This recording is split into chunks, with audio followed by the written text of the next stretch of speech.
Hey y'all, what's up? What's up? How are you guys doing? So today I wanted to talk about. I don't know if you. I know you guys have been hearing the news, but I'm back with the update. Basically, a lot of women who are going. This has happened in the Gambia too, but I don't want to speak on that situation because who cares? But this, a lot of diaspora women are going back to Africa and they're getting scammed. Like they actually think, especially the ones that are in their 50s. I might sound kind of ageist, but sorry. I mean, if you're 50, you don't look like you're 35 anymore. I'm just saying. Sorry. I mean, I don't mean to offend anybody. I know it's going to happen to me. I'm not talking like it's not going to happen to me. Right? So before people get offended, like, I'm not acting like I'm going to look the way that I look my whole life. I know that looks are going to fade, but these people are not going to Africa with their best.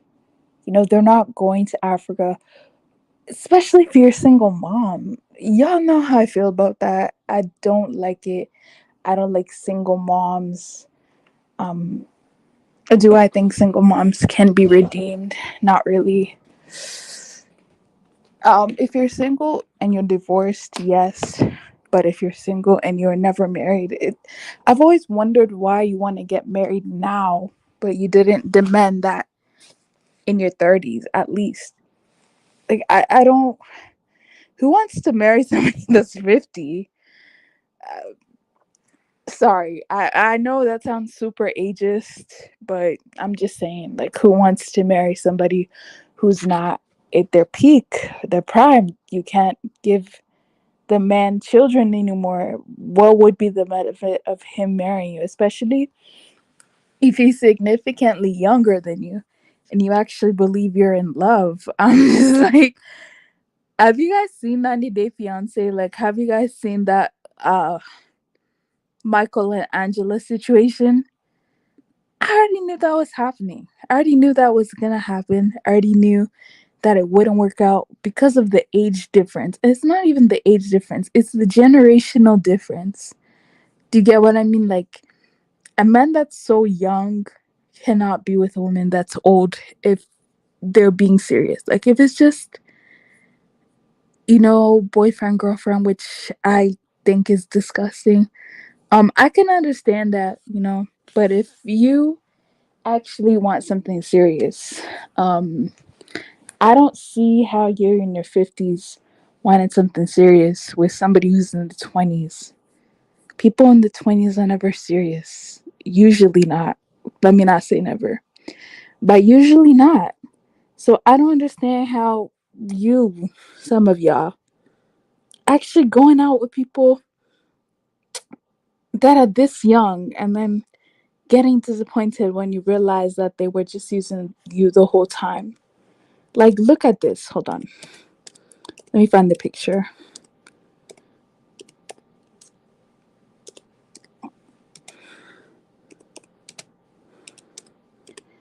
And the fact that they don't realize that they're being used, most of them, for a visa, to me is like, how do you not know that? Are you that delusional that you actually think that person who's with you loves you? Do you think that these people know, or do you think that they ignore it? Because it's hard for me to believe that they don't know that they're being used. It's very difficult. It's like this is not a good example, by the way. But let's say a man who's in their 40s, right? And a woman who's in her 20s. Are you really going to act like this girl couldn't find other men that are in her age group that she automatically decided to fall in love with you? Why are people like this? You know, it doesn't make any sense to me at all how people can be like this. And they actually think that they're in love. Hold on, let me see if I can find it. Oh yeah, like a couple like that. Do you really think that's true love? I just, it's like this guy, I think is 39.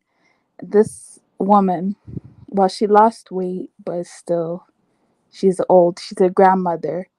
This guy is single, doesn't have children. And when I look at something like that, I'm just like, come on, you couldn't find somebody in Nigeria that was at least your age mates, more beautiful? Like, no, this does not make sense. And you actually think that the guy really loves you for you when he does not at all. Now, to take this back to the African American woman in Ghana, there's a lot of them lately that have been going there, right? And they've been going to other countries too, but I'm just going to focus on the aspects of Ghana, right?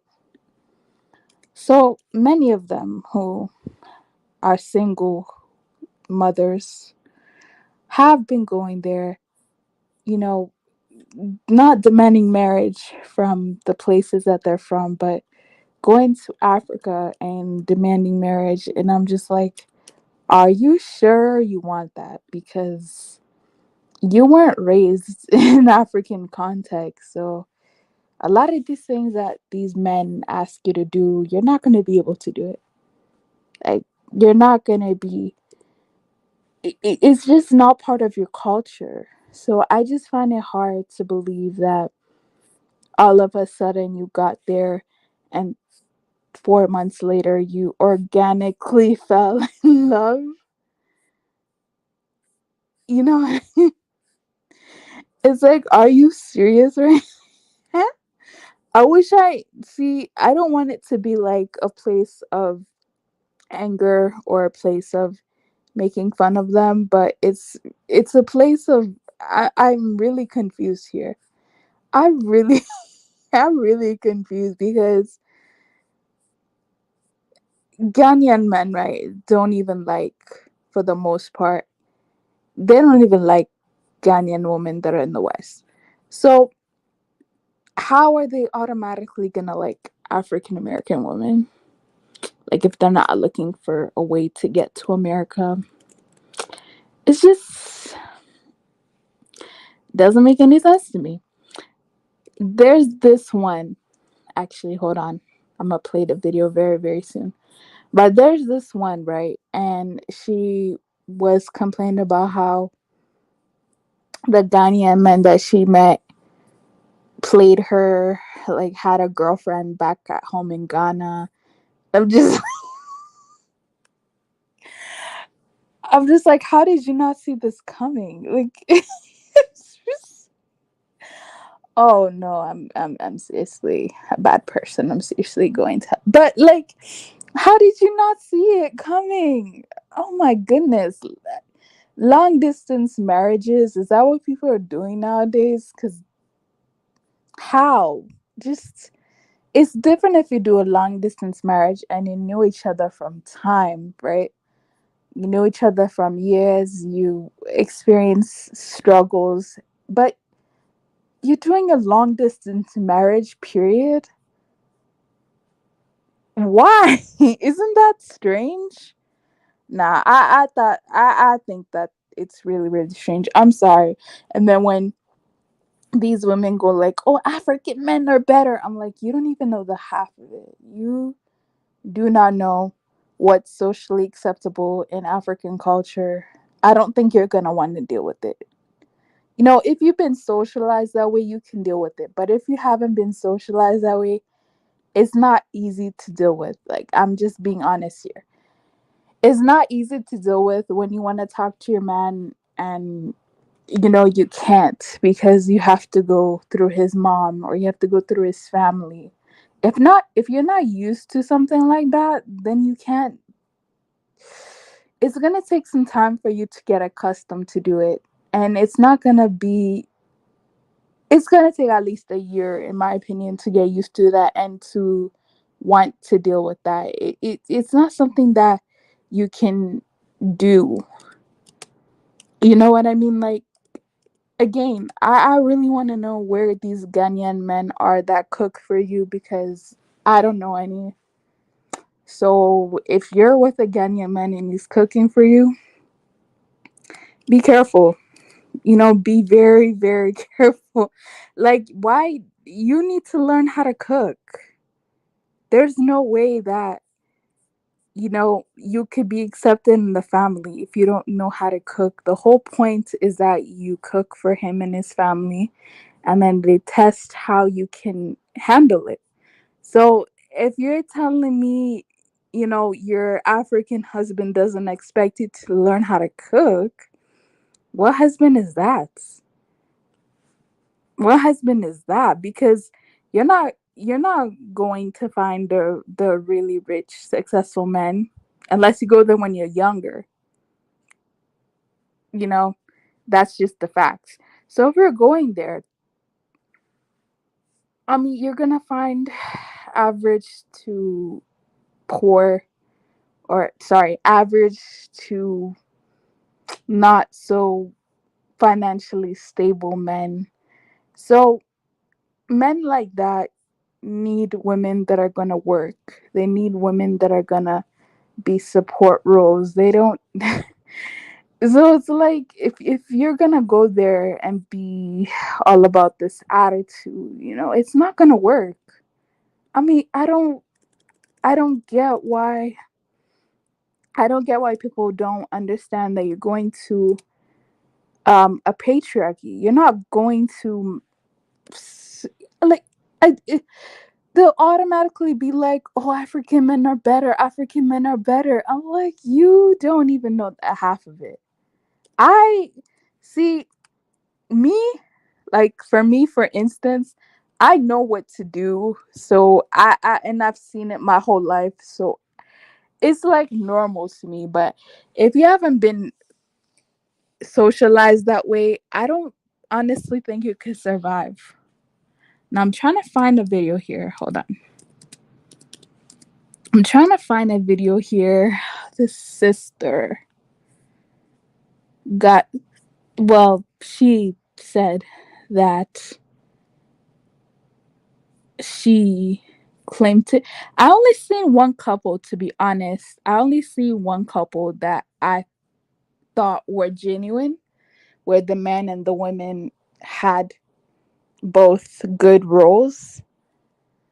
That's it. Like, the rest, I look at them and I'm like, oh, I think this is a visa marriage, but you can't really say that because, yeah, it's not socially acceptable for you to say it. Then people get mad at you or whatever. But there's this one video right here. Hold on. And I feel bad for her, but it's like, where were the people to tell her? Where were the people to warn her? Like, I'll explain some more later when this video finishes posting. Hi, welcome back to Breeze World. This is my first video, by the way, so I guess it's not a welcome back, but a welcome. Um, so today we're going to talk about um just life, I guess. Um, so right now in my life, I am going through some changes. So last year, 2021, me and my husband, we got married, right? We got married in February. We were actually coming up on our anniversary next month, and No, I'm actually not clowning. I'm saying it's a completely different culture. You need to the cultural norms, else you're gonna get used. That's all. It's like a warning. It's not clowning, but it's a warning. And I've even had a $20 super chat that supports what I'm saying. So, I mean, I've seen this a lot.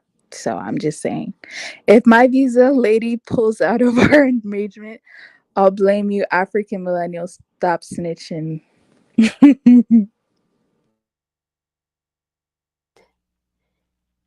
He just moved out. Um, he just moved out 2 days ago. So he completely got all of his stuff out.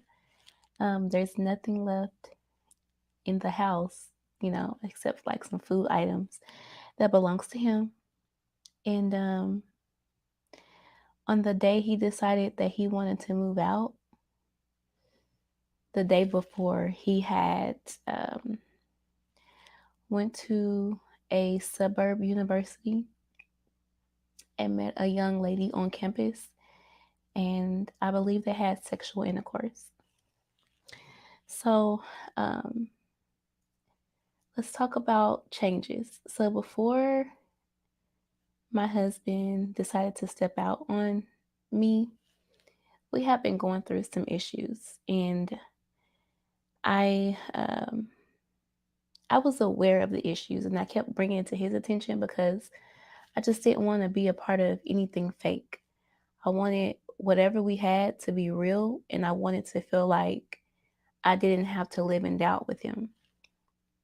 So, um, when we first got together, we got together during the pandemic, and it was, I mean, it happened quick because I was already going through my own situation from getting out of a relationship, and I was just like, just didn't want to involve myself with anybody, but I didn't want to be alone.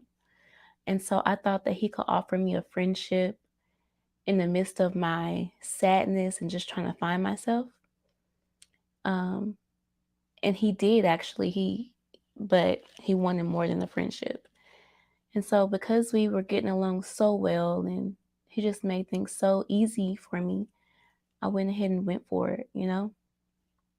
So um, my husband is from Africa. And I was a little nervous about being with him because I just knew that eventually I would probably have to help him get his green card. And I didn't want to be used in any kind of way. So eventually I started to fall in love with him after getting to know him. And he wanted me to move in with him. So at the time, he had a roommate, and I asked him, did he make sure it was okay for me to move in? And he swore up and down it was fine. Then I came to find out later that the roommate was not happy with me being there. So we had to get our own place, and his roommate moved away, and our life began. And shortly after we got our own place, we had got married. Our marriage was like a shotgun wedding. It was him and I and his friend at the, what do you call it thing? Basically, at See, and that's red flag number one. If somebody is rushing to get married to you, that's red flag. Because she said that it was her and, sorry, him and his friend.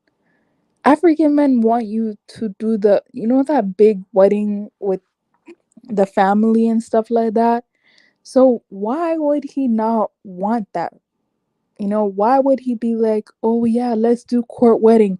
Oh, let's do this. Oh, let's do that. Why is there no witness there? That's the number one red flag, I think, is if they rush and if they say they want to get married like in secret. Marriage is not, where was, okay, fine. I guess not everybody does dowry or bride price nowadays, but didn't he go to his family and ask for your hand in marriage? That's very important. That's very important that the families meet each other before there is an actual union. You know what I mean? Like, and that's one of the cultural differences. I don't think people understand, and that's fine, but you should get understand this before you get married to somebody. You should understand these cultural differences before you marry into the culture, because there's a lot I could say. Like, there's even some tribes cannot get married. Wouldn't be 100% applicable in this case, but there's some tribes that do the ceremony different, and the land papers are all different. I mean, the marriage contracts are different. It's like, uh, anyway. At our apartments, but like the courtyard area. So I married him, and I don't think I was extremely happy um, during our wedding, during our ceremony, because it was kind of quick and didn't really feel like we were super prepared. And I know that we were rushing, and I just didn't feel all that beautiful inside. So, but anyways, I went along with it, and we proceeded to live our life. But we were having issues after we got married, and it was just basically just like personality conflicts. Like, I would get irritated with him because sometimes he would act like very boyish almost, and I felt like I was his mother, like I was just teaching him all these new things. And for me, it irritated me because I wanted a husband, like I wanted a man, I wanted somebody who could be a leader, and I felt like I was teaching him how to be a leader. My other concern was we really didn't know each other that well, and we were trying to build something without really taking time to know each other. So, and I was his like first lady that he ever had in America, and so I had some insecurities around that, and it was some red flags from both of us because my temper and my anger and you know my dissatisfaction for a lot of things and the way I communicated it was just wrong. And I know I need some time to grow. And even now, like, although I want him back so bad, I want him back so bad. I know that uh, maybe this time apart is needed. I just don't know what will transpire during our time apart. Like, I don't want to divorce him.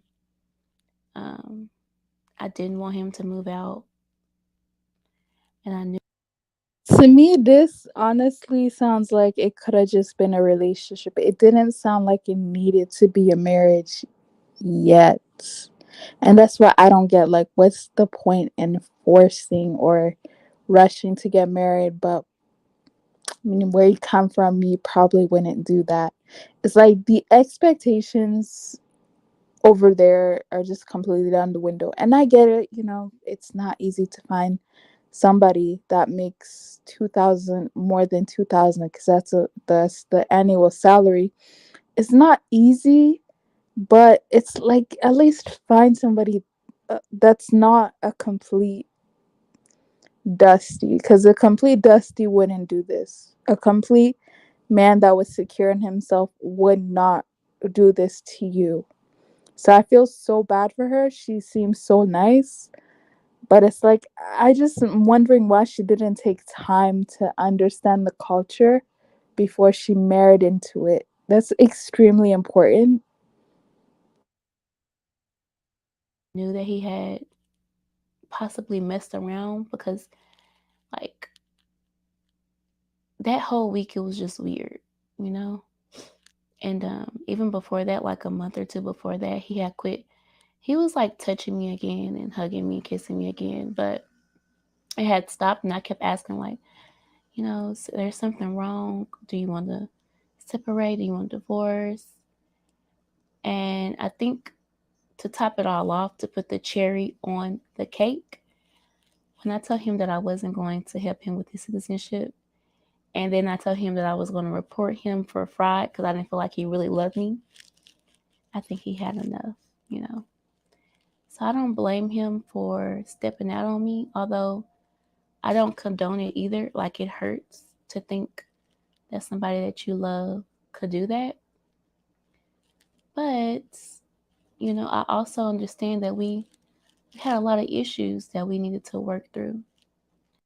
How do people in the West fall in love so fast? Like 7 months, I'm still trying to get to know the person. Like 7 months, a year, 2 years, I'm still trying to get to know the person. Like, how do people fall in love so fast? I never really understood that. Like, no, that's no, that's ridiculous. Like, you can't fall. Well, maybe you can fall in love that fast, but you should not be getting married that fast, at least. And she was talking about how this was in the pandemic. Let me see.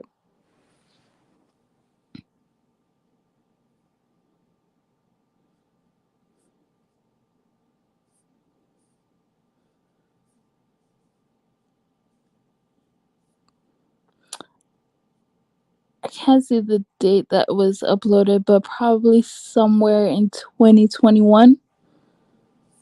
Oh, so that means that you got married within a year.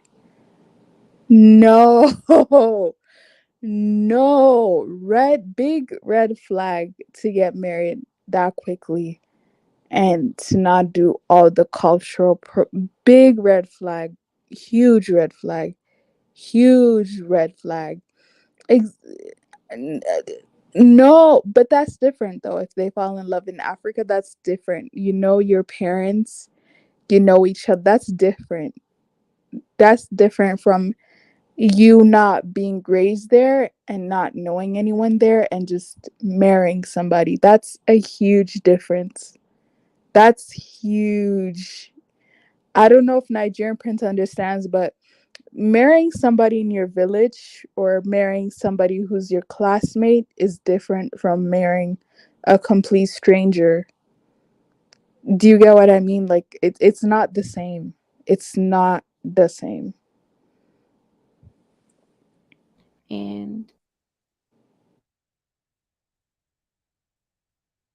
we never saw a counselor or anything like that. And so, um, Wait, you're telling me that marrying somebody from the village who know your whole life is not it's not different from you traveling from overseas to marry somebody that you haven't known in a year? You're telling me that's not different?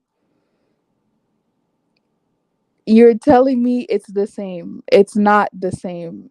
It's not the same.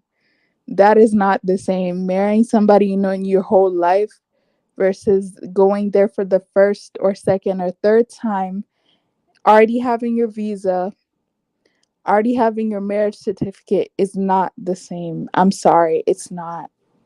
That's not the same. I'm sorry. It can't be. It can't be the same. I guess the biggest thing for me was transparency, and I don't feel like I was fully getting that because some of the smallest things um, that I would ask my husband, he would lie about it. Like, he would lie about it. And he used to always say in the beginning, women make men lie. And I never could understand that. And he was like, well, women's reactions make men lie. And I'm like, no, no, because you didn't give me a chance to even react before you lied, you know? So that was kind of a habit of his to lie to me. And I just know that we had a lot of issues and we were doing a lot of pretending, like a lot of pretending. And it's so hard to break up and move on. It really is. Like, I want to have kids with this man. I wanted to, you know, start businesses and buy a house and all of that. And I just felt like our marriage was so short lived. Um,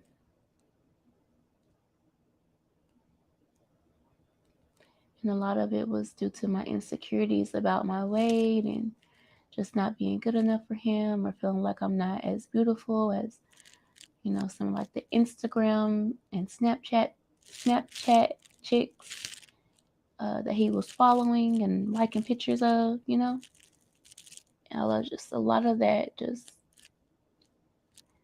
the trauma of my childhood, all of that affected our relationship. Um, I needed therapy, still need therapy. Um, me not being happy with my job, like me not being happy with a lot of stuff really affected our relationship. I need to find happiness. I know that. It's like, how do you get through um, self healing and still want to pursue a relationship? Like, I don't want another woman to get him. Like, that is my man. I, I, Okay, that's dumb. You were talking about how he cheated on you, but you still want him. And she just admitted that she wasn't happy with her life. She just needed some self-healing. So I'm like, how does a marriage solve self-healing? How does even a relationship solve self-healing? Like, why do people do this? If you know you have problems, you have unresolved issues, you need to solve that before adding something else in there, before moving to a whole different country. The whole difference is that's even more stress. So I'm just figuring out why you didn't go and seek help before you got married. I mean, you look grown enough to know when you have issues or when you have problems. It just doesn't make any sense to me how people rush. But anyway, when I first met him, I thought that I had manifested him because he was just like everything to me. And he still is. And a lot of the times when I would like flip out, he didn't deserve it. But um, he always lied to me, like, and that was a huge, huge problem for me. But I'm at a point where I know I need to work on myself. I know I need to work on myself. I just don't want to be alone. I don't. I do know what the majority of them think. I am one. Don't you think I know what they think? I mean, don't you think I know what they think if they're literally my brothers? You don't think I know what they think? I'm telling you, most of them, it depends on the age. I'll be honest about that. It depends on the age. Nigerian prince, would you want to marry somebody that's significantly older than you? I don't think I don't think you would. I don't think most of African men want to marry women who are older than them. And that's just facts. It's just I don't know why that's so hurtful when I tell you the truth. Like they're not interested in that. African men are different, especially African men that are African, not African men that have been westernized. They're super different. You guys don't even know the half of it. Like, yeah, you guys don't know. You guys think that African men just accept anything. Like, even if you talk a certain way to an African man, that will show you whether you've been home trained or not. They'll judge you by that. Like, there's certain ways you can't talk to men at all. Like, I'm talking about real patriarchy. Like, you cannot yell at a man. You cannot. You have to be careful how you speak to them. To be quite honest.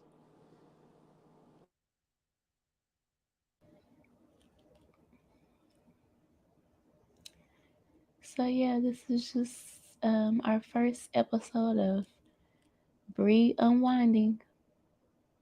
Comment down below if you have some similar situation, or you've experienced. That's only one experience though, but let me let me show you something else. Hold on.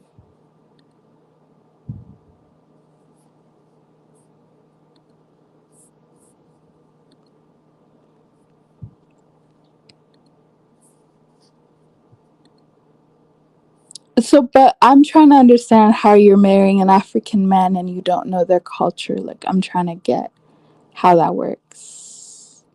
Because African men are really different from men over here.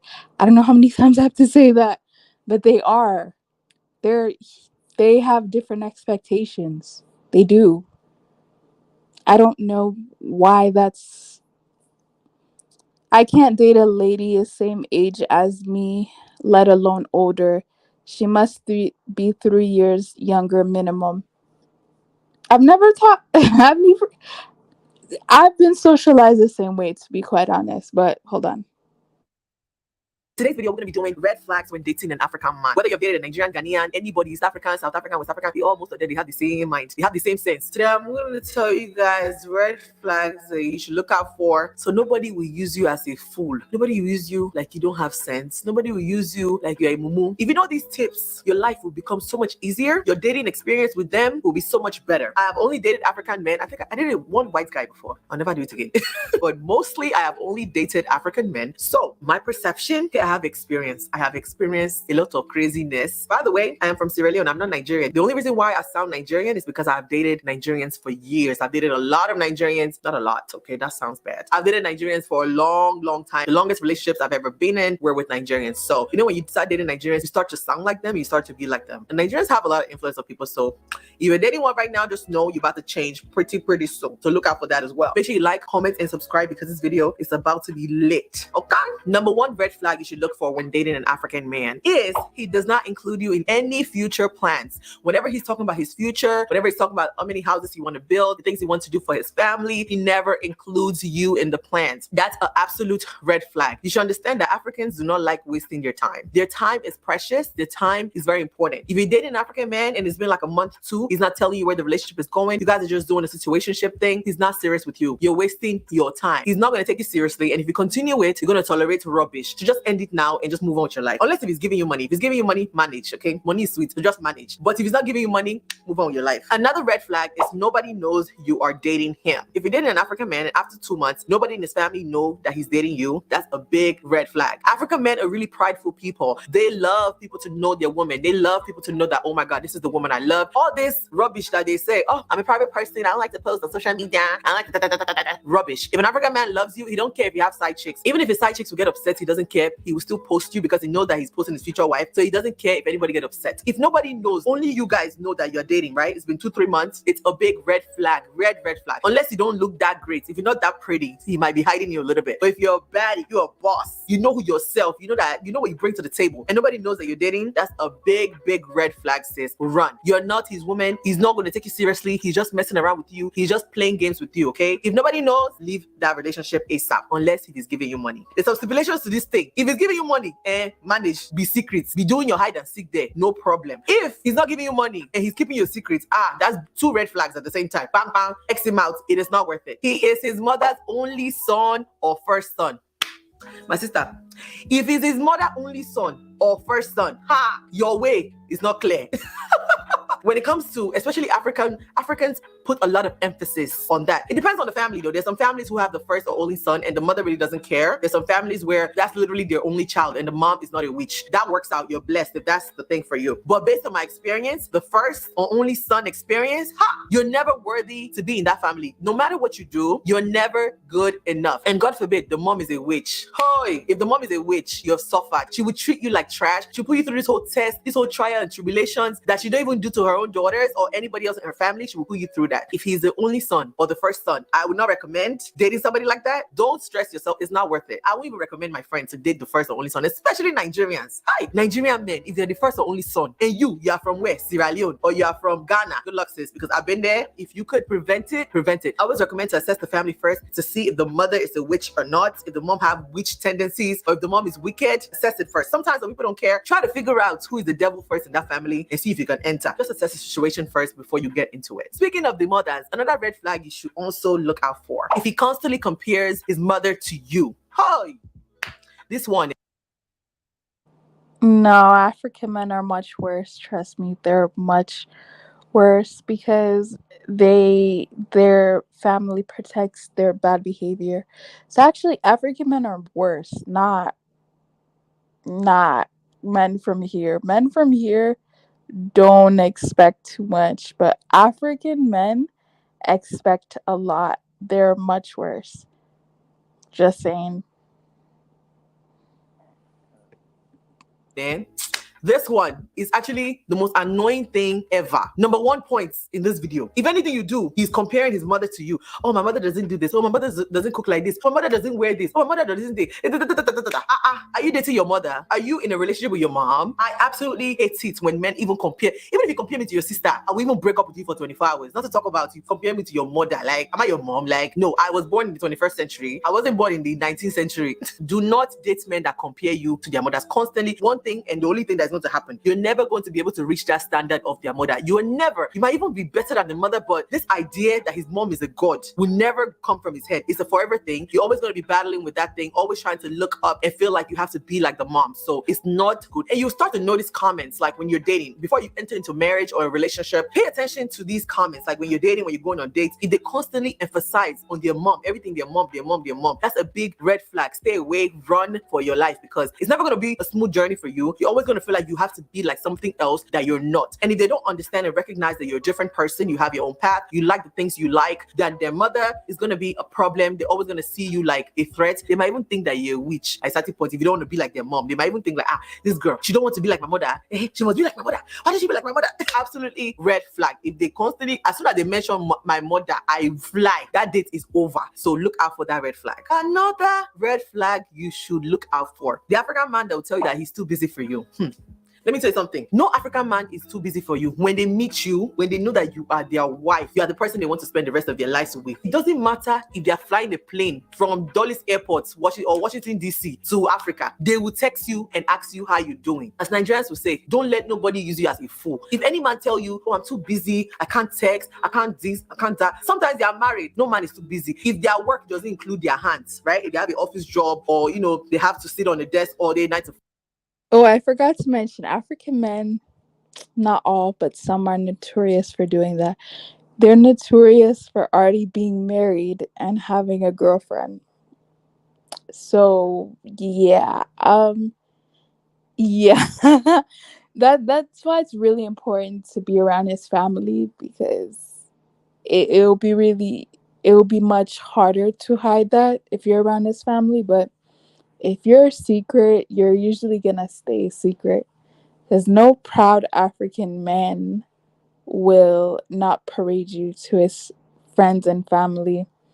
It's just at least, if not his mother, because some of them take time, at least his friends, brother, sister, nobody. You're aside, and yeah. I mean, it's kind of sad, but that's what African men do.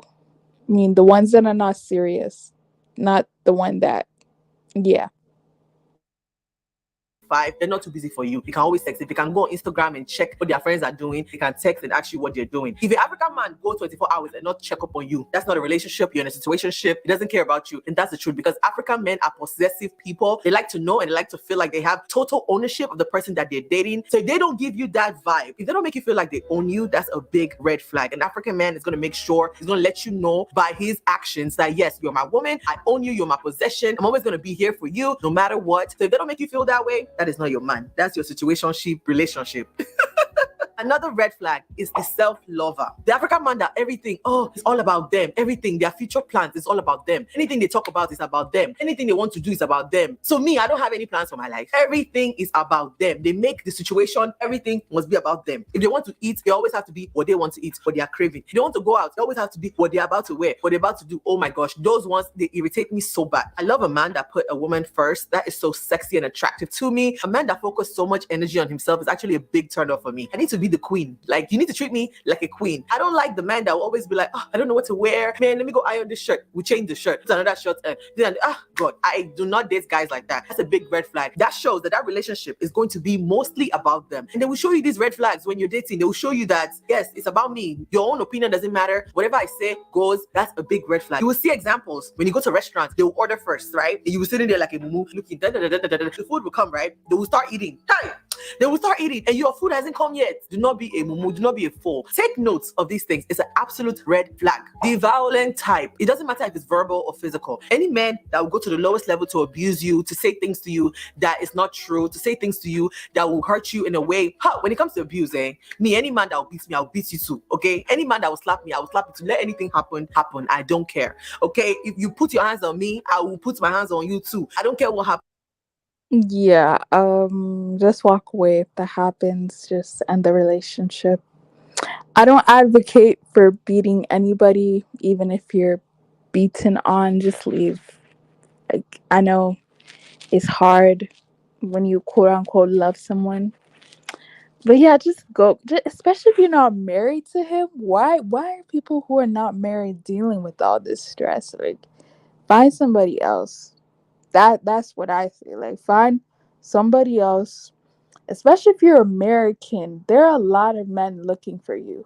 So you're not gonna have that hard time finding somebody else. It's not gonna be that difficult for you. It won't be.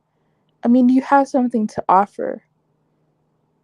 You have your accent to offer, you have money to offer. And by money, I don't mean it necessarily in a bad way, but I'm just being honest here. It's like it depends on his financial situation, but usually that will be a plus because you won't be expecting him to do too much. Like, for instance, average African woman expects their husband to pay their phone bills. That's something that you'll usually cover yourself. You know, shopping sprees is something that you'll usually cover yourself. Going to the nails, getting yourself done, like your self care, that's something that you'll usually cover yourself because you're used to doing it. So he's gonna gain financially from not being expected to do all those things. So yeah, just keep that in mind as well. A woman shouldn't offer money, never. I mean, see, I agree with that, but like women over here it's different. Like, I don't know how to describe it. It's different. It's just different. Like, I I was raised in a very Ghanaian culture, so I've never paid for stuff. Like, no, you're not gonna do that. Like, the guys, I've never paid for certain things, like, ever, because it was like you're supposed to prove that you could handle it. So I've never paid for certain things, but it's like some women go for men, and it's like they're going on a dinner date and they're paying for it. That's messed up. You should at least that he should be able to cover that. At least that. At least. Okay, so that one I don't even like to talk about that because nobody will try it with me. If you're in a situation now and you feel like it's love, because I know some women, they think that, oh, if my man don't hit me, it's not love. Like, my man needs to hit me for me to feel like, yes, he cares about me, he's active in this relationship. You're crazy, you're mad, you're smoking something, because something is wrong with you. You need therapy. So that violent, abusive, verbal abuse is absolutely a red flag. If any small thing tell you, oh, you're idiot, you're a fool, you're so stupid, that's verbal abuse. Okay, that's not a joke. That's something that you need to really take care and look at, because it's actually a red flag. You should not be tolerating anybody that will tell you anything or call you anything that is not your name. Another red flag is his family does not like you. Let me go further with that. You can be crazy. You might not really blend with the family. You might be a little bit weird, and you might not really be the exact picture of what that family envisioned your son will marry. But when a family doesn't like you, that's a big red flag. For me personally, I have not been liked because I am not from that country that the person is from. I did it in Nigerian, and because I wasn't Nigerian, I was never enough for that family. That's a big red flag, because trust me, whenever there's an issue with you and that person that you're dating, you start to think, oh yeah, my mom doesn't even like her, or my sister doesn't even like her, or my dad doesn't even like her. It will never ever get better. The relationship will just go. Absolutely recommend, even if they don't like you, they should have respect for you. If you're dating somebody and the family have issues with you for no reason, just because maybe you're from another country, or maybe you're a different nationality, that's a big problem when it comes to Africans. And Africans don't change their minds. Really is really rare. Usually it takes the grace of God for them to change their minds. At least if you're not married, do not go on your knees and pray for a boyfriend's family to like you. No, okay? No. There's so many other men out there, so many other people out there that will love you. Appreciate the fact that you're from another country. I had to get out of that relationship and be in another relationship to realize, like, whoa, I can actually date someone from another country and still not feel the whole tension of feeling like, oh, because I'm Sierra Leonean, so you don't like me. I absolutely recommend, do not date somebody their families have issues with you even before they get to know you. That shows that their mentality is back in the 19th century. They're not willing to compromise. They're not willing to get to know you. They will never get to know you. They'll just be faking just because they don't want you to be uncomfortable. So I absolutely, if you notice that they don't like you, I don't care how much you love that man. It doesn't matter how much that man stand up for you or how much he defends you when things happen. He will always be in the back of his mind like, okay, my mother doesn't like her, my sister doesn't. Yeah, can't express the fact that family is so important.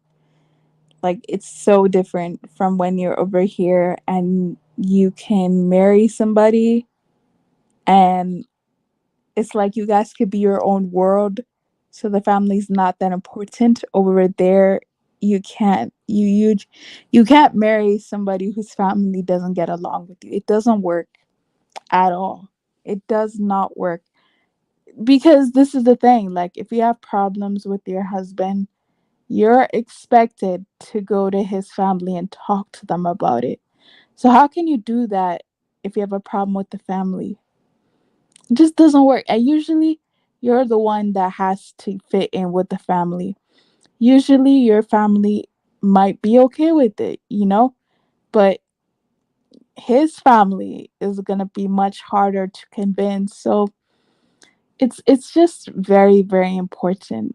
And yeah, that's why, again, when the other lady was talking about she didn't meet his family, I just don't understand how.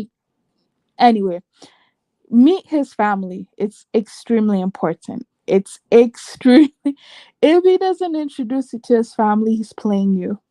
That's it. Like there's no African man not introducing to his family is like impossible. That's so impossible. The mother-in-law has to see you.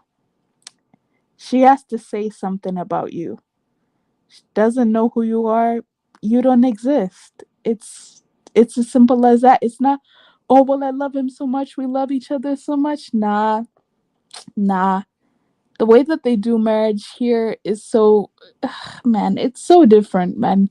I can't even describe it. I can't even equate it. It's different.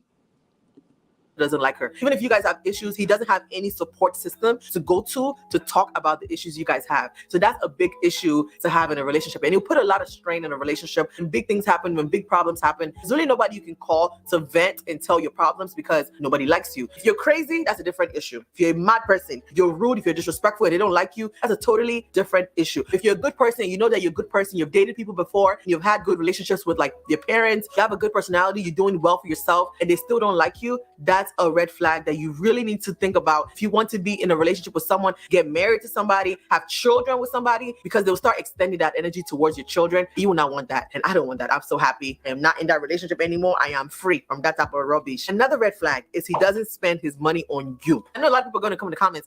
What if you have plans? All these people I will block you. Don't even comment that type of rubbish in my videos, okay? What if he doesn't have money? If you're dating somebody that doesn't have money, you have an understanding that this person doesn't have money. He's hustling, he's trying to build something for you. you. I'm talking about the ones that have money that don't spend on you. That's a big red flag. We have to have sex first before I spend my money. Can I just spend my money on any girl I date or any girl I did? That shows irresponsibility. Because if a man is responsible, he's not gonna be thinking like, oh, I need to do this to get this. I need to get that to get this. No, we naturally do it. And women, we're so weak. As soon as a man starts doing nice things for us, automatically our hearts start to soften. We start to like that person. That have actually happened to me before. I started dating someone. I didn't even like him. Like, it was just like, oh man, when that guy bought me an iPhone, my heart just soft.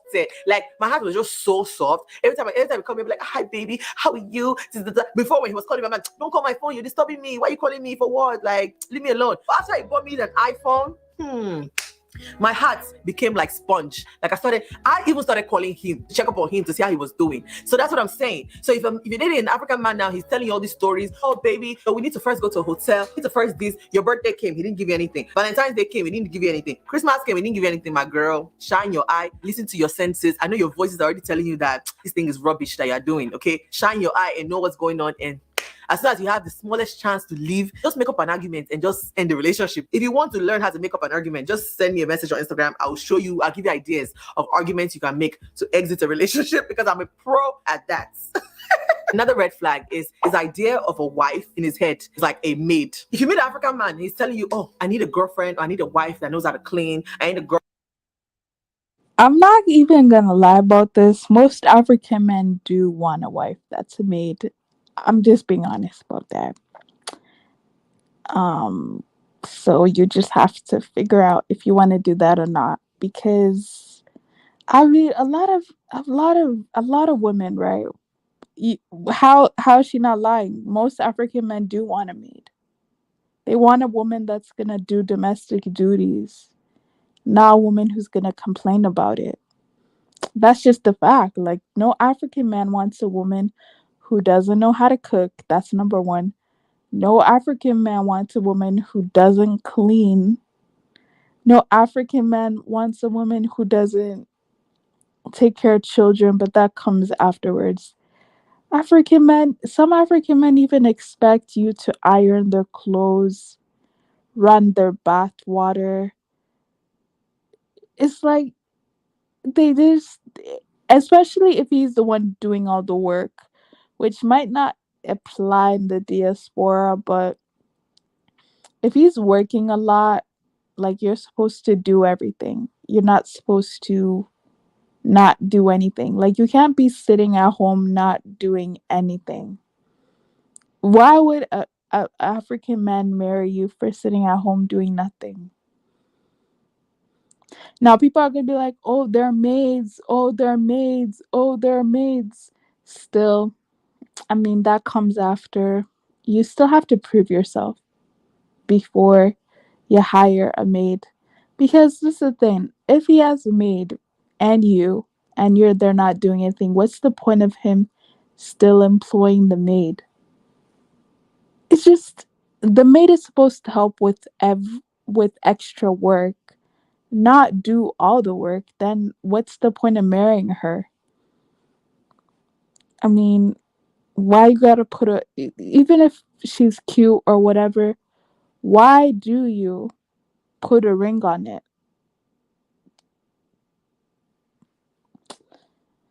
Yeah, I mean, I'll just say that most African men expect you. It's not really that they expect you to do more, but it's culturally acceptable and culturally accepted that women do certain things.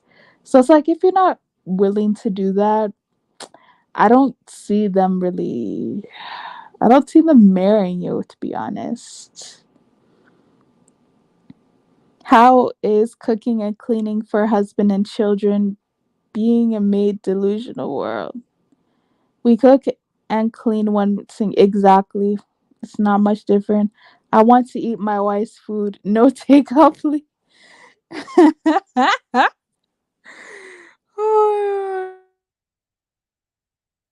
Girlfriend or wife that knows how to cook. He's telling you that he needs a maid, not a girlfriend or a wife. Let me tell you something. A man needs to know how to cook. A man needs to know how to clean. You're not his slave. You're not his mother. Your responsibility is not to do his laundry. Hi, God forbid me. I'll be doing.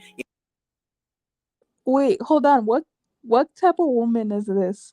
It is your responsibility to cook and clean and do laundry. Is there something okay with her? That's, by the way, that's your responsibility. It is. I mean, sorry. I mean, I, there are some progressive men out there that are gonna let it slip, but not too many because their moms didn't do it. A lot of African men, their moms do everything for them, right? In terms of domestic duty. So when these people are adults, they're not gonna do it. Like, they're just. Can you expect a man that was not even allowed to wash dishes to now all of a sudden? It's not happening. It's not happening. Yeah. Oh, and it's a Demand laundry. shame in some African cultures for the man to know how to cook better than you. It's a shame. We're not talking about mac and cheese. We're not talking about potatoes. We're talking about real dishes that take like 3 hours. No man is gonna stay in the kitchen for 3 hours. And most African men won't do that. Let me say not all, but most African men will not do that unless they're a chef or unless for whatever reason they love cooking, which is which is very odd. Like, I've never. Yeah, my cousins. I don't have any brothers, right? But my cousins, they don't know how to do anything. And my auntie was like, "Why should I teach them how to do all that when they're gonna marry a woman who's gonna do it?" It just is what it is, man. It just is what it is.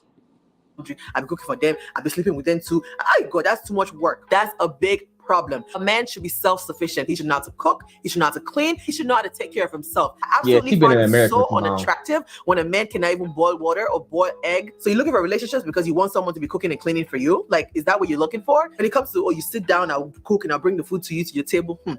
You have to pay my bride price. You have to see my family. Let them know that, okay, I'm your woman. We're dating. We're about to. But like, see, a lot of women don't get this. Why would he pay your bride price if you're not gonna work for it? That's just the mentality a lot of people had in the days. I mean, it That's doesn't just no. make sense. She a feminist, bro. That feminism then came over there and I and mean, then rubbed her a little bit. I'm so sorry, but she's talking about how she dated so many men. Like, that's a red flag Ooh, in that African is a red flag. culture. That's a red flag in every Exactly. country. That's a huge red. In some African cultures, you're not even allowed to date. You're supposed to be friends until you get married. That's how strict. No, I'm dead serious. There's no dating. Like, if you're dating a Muslim, for instance, there's no Mhm. dating. You're supposed to get married after being Damn. friends.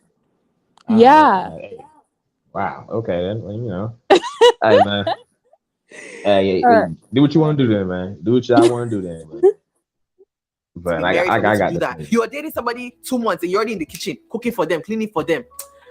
Something is wrong with your head. You need therapy. Something is wrong with your Yeah, she head. can't be my Like, girl, wait, are bro. you I'm crazy? sorry. What type of madness is that? You will not start doing the things that you haven't paid for yet. You haven't sacrificed for yet. So what's the point of him doing all the extra things for you? If you've already given him everything, he don't need to go further with the relationship. Like, why does he need to do extra? You're already doing everything. Red flag. Okay, a man should be self-sufficient. He should not have to do all those things before he met you. If he doesn't know, let him hire a maid. She Let a him call his feminist. mom to be cooking his meals. You're not his wife. And lastly, a narcissistic What? African man.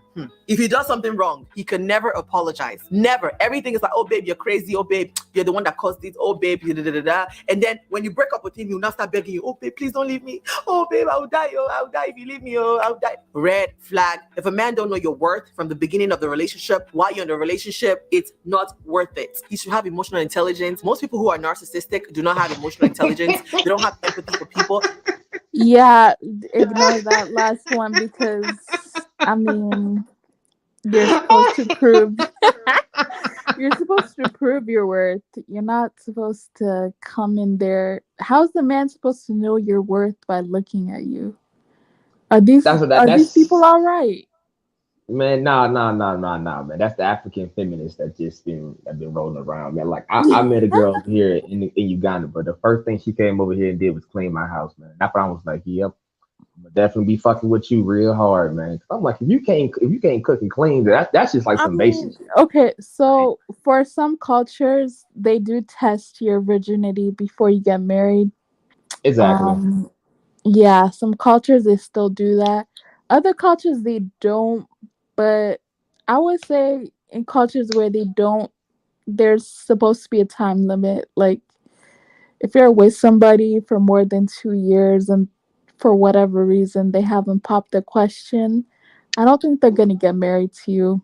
Just putting that out. Yeah. I'm Yeah. gonna say I can say for a genuine fact, man. After like the 2 years is definitely about 2 years. You definitely are as a man. You by that first year, you kind of already know if you're gonna really like Yeah. marry a chick. But like by that second year, let's say you get Yeah, like an extra usually 6 months to see what's up. By after the next 6 months, yeah, you know what the deal is. After that, you just kind of playing with somebody. So. yeah, usually what happens is the relationship will be for a year and then the engagement will be another year. So that's 2 years of getting to know Okay. each other or whatever before you actually get married.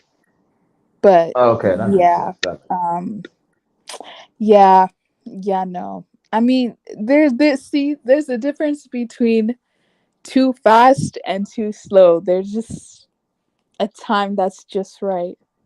Yeah. Like I said, 2 years is like the perfect time frame because, like, at least for the first year, people gonna put on the best version of them necessarily, right? And then by that second year, you pretty much gonna let your hair down and be who you is anyway. So, like, if anything, like all your flaws and whatnot, still saying you come into the room, your shade, your armpit or something like that, all the small stuff you gonna start figuring that out real soon, real soon. They will pretend like they empathize with what you're saying. Some will even not even pretend. They will tell you, I don't care. Yeah, I don't care. Like a lot of African men will say, I don't care about your feelings. Like, yeah, you think that way? No, I don't care. That's a big red flag. If you're in a relationship, your partner should care about how you feel. Your feelings should affect how they think. Your feelings should affect the things they do. Your feelings should matter in the relationship because what's the point? You might as well be single. Why are you with someone that don't care about how you feel? Like, it doesn't make sense to me. Like, make it make sense. So yeah, guys, those are all the red flags I have when dating an African man. If you have more red flags, comment down below. I want to know. I might not have touched everything in this. Some of those were she started off good, but then some of those are feminist talking points. Again, I'm not trying to be mean to anybody here, but like if you don't know how to cook, that's a huge deal in African culture.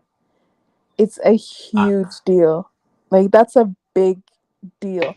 And when I say don't know how to cook, I don't mean don't know how to cook dishes from outside. I mean their local dishes. Like you don't know how to cook that. You need to take time to learn that. Hey man, I'm gonna tell you this one thing, right? I was talking to these Uganda girl, man. The one thing that impressed me the most about her was the fact that she cooked so goddamn well. I was like, how old are you? She was like, I'm 21. I was like, you can cook this good? I was like, oh yeah, bro. It's OB. I went ahead and told my auntie I ain't coming back, man. I told her, she was like, No, when you but coming back to the US? I was like, I ain't coming back, auntie. no, but you know what's so funny with some of these women going back to Africa? What? They will say that they want a high value man, but then when they go to Africa, they meet a beach boy and they'll marry him. Come on, bro. It's I'm gonna tell like you the you're truth. gonna marry somebody that doesn't have a job in Africa, but in America, you would never talk to somebody like that. No. These the bitches that failed, man. Like, trust me, think about it. I'm not. I mean, I ain't saying that to be funny, but basically, let's be for real. So you went to left of America where you had men who make at least was it $50,000, $60,000, and that's basically the norm, right? And I'm gonna go to Africa and get me a man.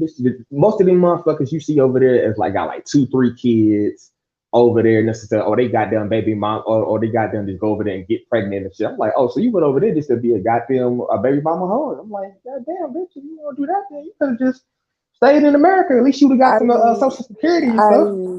it's very unfortunate. And if you're Hey man, past childbearing years, just be happy with whatever you get. Just, oh bro, I'm just saying. I'm just. hey man, these motherfuckers done lost their mind, but it's okay though. Shut. They gonna get some get right. Just like Tariq said, we will have some straightening. Some straightening is going on over here in America. That's all it is. We got some straightening to do, bro. So they gonna figure out one way or the hard way. You know. Oh snap. Mm. But how you doing, African Millennium? Doing great. What's up? That's what's up, though, man. Okay, okay. I just got on. I just woke up, man. I just woke up. So it's like early in the morning over here, man. Oh, So okay. All right. yeah, Makes I sense. woke up. Yeah, kind of groggy over here. So I just wanted to make sure everything was good and what was the actual topic about? Because I know it was about what was it? Oh my gosh, you're hilarious. You're actually so funny. The Man, topic I is try. African American women. I'll probably change it to diaspora women because it's not only African American women, but Western women getting love scammed. Yeah, It that's ain't what a the love topic scam. is. But they got their passport tricking, but they passport tricking as a woman though. That's I mean, I don't know if you've seen the video with the little Jamaica with some shit that went to Jamaica and shit, right? She was like, goddamn, she was saying, you want a passport? You want a passport? Do you eat pussy? I don't know if you seen that the TikTok. That shit was like at like 45 No, million views. People looking at her like, I've seen a woman in the diaspora be like, "Hey, Nigerian man, I'll give you a visa. Just marry me." And I'm like, but think about that. Think about that. Think about you a 40-year-old woman out here begging for a man to come fuck with you. Like I'm really imagine you like please, please. And I ain't gonna sit there and say nothing about like Nigerian men. But you like okay, so you have to come over here support this man basically until he get a job going basically, right? So yeah, make sure hopefully he is educated or necessarily you have to pay for him to get an education. And then while you doing all that, you still paying all the bills. He still but we call them motherfucker. That's Pookie and Ray Ray behavior, bro. Like you getting a homosexual, bro. A man's gonna sit at home, see what I'm saying, sexual. That's what we call them homosexuals, bro. So at the end of the day, motherfucker, you just get you a regular motherfucker in America. But see, the problem is it's these. just it's just so wrong. It's just so wrong. It's like no, no, and again, I'm not trying to be mean, but in a lot of Oh African shit, yes, I am cultures, mean. uh, I'm not trying. Okay, fine. In a lot of African cultures, they pay close attention to your age. I'm just being honest about that. Haven't you noticed in Uganda, certain women of certain ages are just tossed in the trash? It's like Oh yeah, we oh already yeah, know oh you're yeah. gonna be effing with guys forever, but no one's looking to marry you. It just I'm like I don't know why when I say that I'm a bad guy, I'm mean. I'm just telling you the truth, man.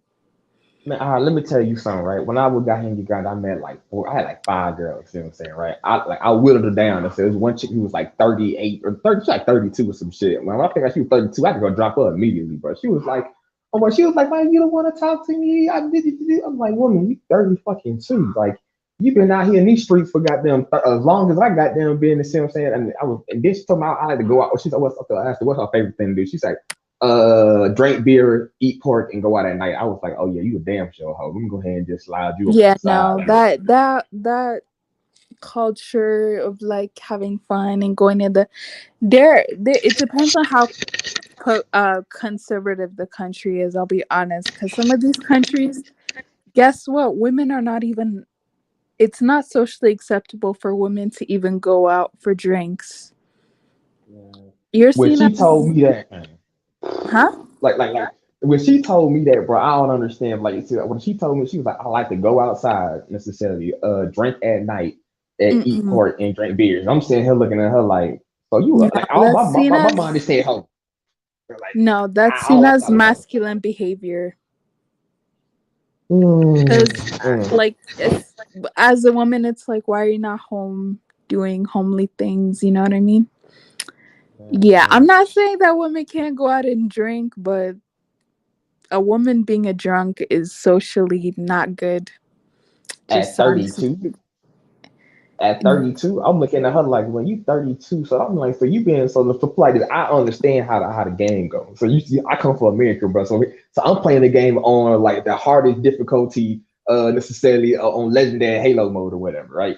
So I ain't no goddamn idiot. You tell me some shit like that, I'm like, oh yeah, yeah, oh Yeah, yeah, you a bust 32 down. is like you're getting near 35. You need to like find somebody quick before you get to Nah, but she 35. Then it's kind of like you if at when you get to 35, Then it's like, okay, now you need to find somebody in their 60s because no one in their 30s wants to. I mean, not nobody.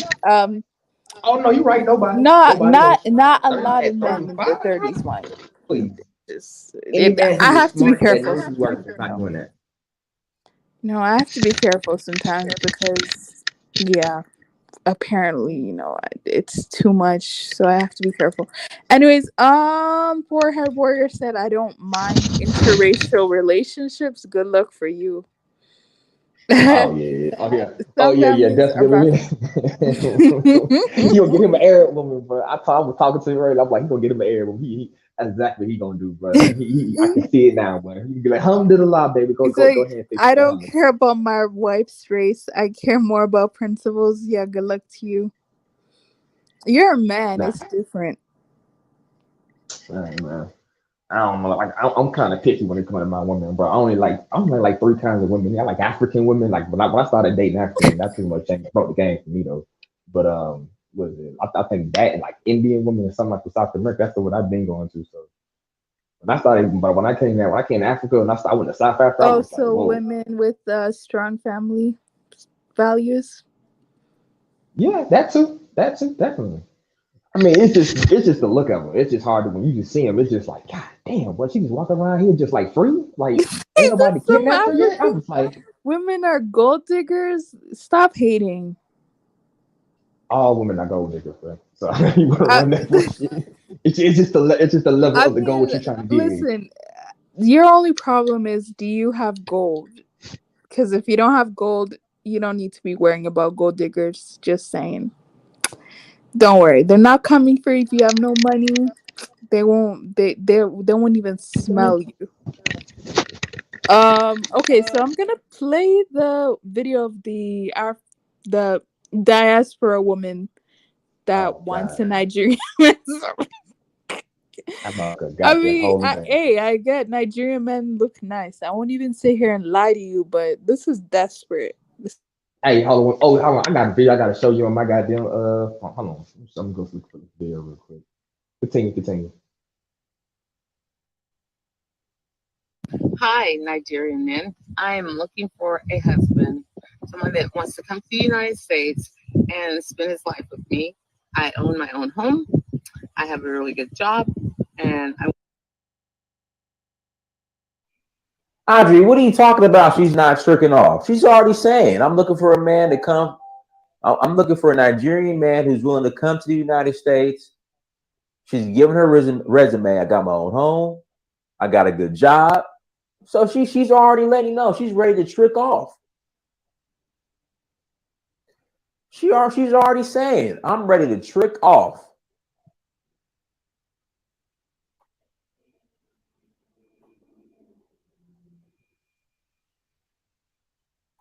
Hi, Nigerian men. I am looking for a husband, someone that wants to come to the United States and spend his life with me. I own my own home. I have a really good job, and I want you to be able to come here and have a better life. If you're interested, hit me up. And also, I have Nash.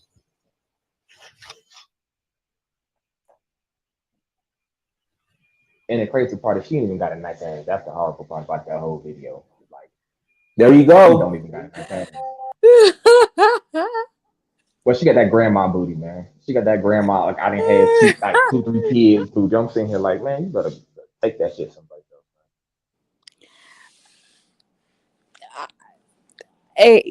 Well, she says she knows how to cook, right? else. So that that could pass for a 5, 6, 5, 6. And if her attitude is good, then that could be a 7. Man, trust me, I'm in America. I left America. Them bitches can't cook for shit. That's why I left. That's why I left. But trust me, if that woman ain't born, if she wasn't born in the 1950s, 1960s, that motherfucker can't cook for shit. And that's based. Now I'm gonna say 19. Really, I'm gonna say really 1940. Oh, If you a try. So bad, you're saying that the present generation doesn't know how to cook? Oh hell no, man! Them bitches can't boil water for shit, boy. What are you talking about, man? I play this every girl I think I dated in America. I could better than that. When I saw, I was like, oh yeah, it's time to go out here, bro. It's time to move, man. So, ugh, I couldn't even do it, man. I really couldn't do it. So I just couldn't do it, bro. But I started figuring it out when I was in America, I was like, "Hey, go ahead and make me some. We call like oatmeal sometimes. Then sometimes I ask her maybe make me like some grits or something like that, right?" And my grandma told me literally, she was like, "Baby, if a woman can't make grits, she ain't worth shit." And I was just like, "Okay, grandma." And I remember that whole thing when I was so I was like like an old man now, right? And even when I was back in the U.S., I was like, "Bruh, he makes some grits," and she'd be like, "I can't do that." I was like, "Oh yeah, this relationship already over, girl." So I couldn't do Yeah, that, man. I definitely couldn't do that. that's interesting. I told you, but they stopped making wives in the 1940s, bro. 1940, that's the last issue of wives was came off the market. But after that, they stopped. They came with independent hoes basically. And after I seen that, I was like, well, time to go, bro. Time to go. So. Well, for her, we're saying marriage is not even advised anymore. Not my watch. Advised anymore. The system is against. Maybe you're talking about marriage here, and I agree with you. The system in the West is lopsided. It's not gonna be easy for you to find somebody that's gonna be like the way my mom is. I I don't see that over here. Like I don't see a woman making more than her husband and still willing to do home duties. Like a lot of the women over here, they're not gonna do that. They're gonna be like, I make more than you, I'm better than you. No, I shouldn't cook and clean. Just, I shouldn't, do all the responsibilities. Like, no, they're not gonna go for that, especially if they make more than the man. Oh, they're not doing any of that. Oh no, bro. And No. the funniest thing is though when she get robbed though, she gonna be like, "And you need to go handle that." No. You got what's it?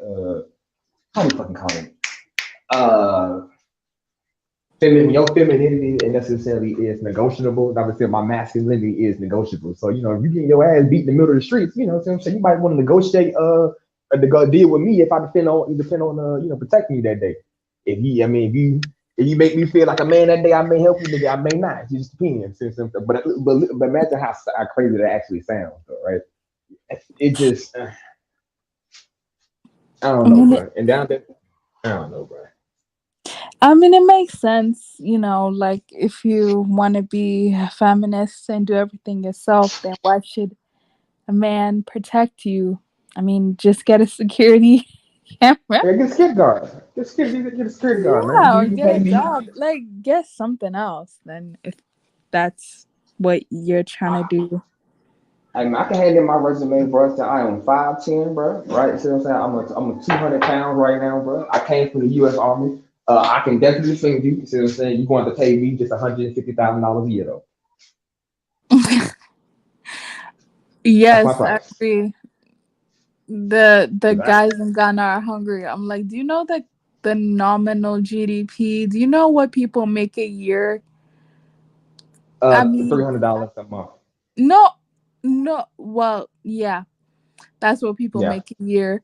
So if What? you're trying to talk to a man that makes $300 a month on average, yeah, good luck making 2,000, even $3,000 a month, and thinking that you're not going to be expected to financially take care of anything. Just good luck with that. Just good luck. Man, Man, the chicks in America is but them bitches is failing, bro. I don't know if you seen like a little video they have on TikTok. They be like, these black men are failing. Then I'm sitting here looking at them like, nah, motherfucker, ain't you going around the world trying to buy you a man? Like, I ain't never seen no woman in any place in the world try to buy a dude. She was like, yeah, come over here. I got some money. All she need to be doing is having some treats and to be leading the motherfucker to her door. That's what I'm expecting her to do right now. I usually see one little cartoon and be like, I got some tacos here, I got some bananas Listen, here. That's what she doing. listen. And she's like, trying to, Visitors will come to my house, right? I'm expected to greet them. I'm expected to give them something to drink and eat. My dad's just there like, hey, how you doing? I don't I don't think a lot of women are ready for that. I just don't think they are. Like they just want to act like they're not ready for any. See, They're these not days real I can women, bro. complain about it, but I'll do it because I'm socially supposed to do it. But it's like a lot of these women, they just don't understand it. And it's really They ain't hard real to speak women. to them about it because they think it's negotiable. Like this is not negotiable. Man, bro, I'm gonna tell you much. I think what happened in 19 after 1952, bro. When I think when they started changing the law and turned America into a goddamn matriarchy, I was like, oh yeah, this shit's about to be dead, bro. Yeah, And look, like honestly, just do what your grandmother did. That's it. That's all. that's slavery, bro. What you talking about? I gotta go cook a kid. I gotta go cook a meal for my husband and for my kids. That is slavery. As my husband go fix the roof that's leaking right now, though. But you know that's real slavery, though. That's real slavery. So like I said, these motherfuckers gonna figure out real quick, but like the world ain't so goddamn nice, bro. The world ain't nice, bro, and the people in it can be worse. So Yeah, oppression. See, I always wondered how oppression is paying all the bills by yourself, but having someone help you so that you don't have to pay all the bills is not oppression. These people are I crazy. don't know. They're crazy. Crazy, Sorry, crazy is it's the just understatement. weird. You, So Lord Child said, I love your laugh. I just didn't know how to spell it. Okay, you get some brownie points. I'm not gonna lie. You get some brownie hey, points. man, that jump. Hey, man, I'm gonna tell you, I think Jollof is pretty much be hitting though, man. Like I tried it a couple times though, but my thing is I'm gonna have to say I think the Nigerian Jollof is a little bit better than Ghanaian Jollof, just because I like the spicy.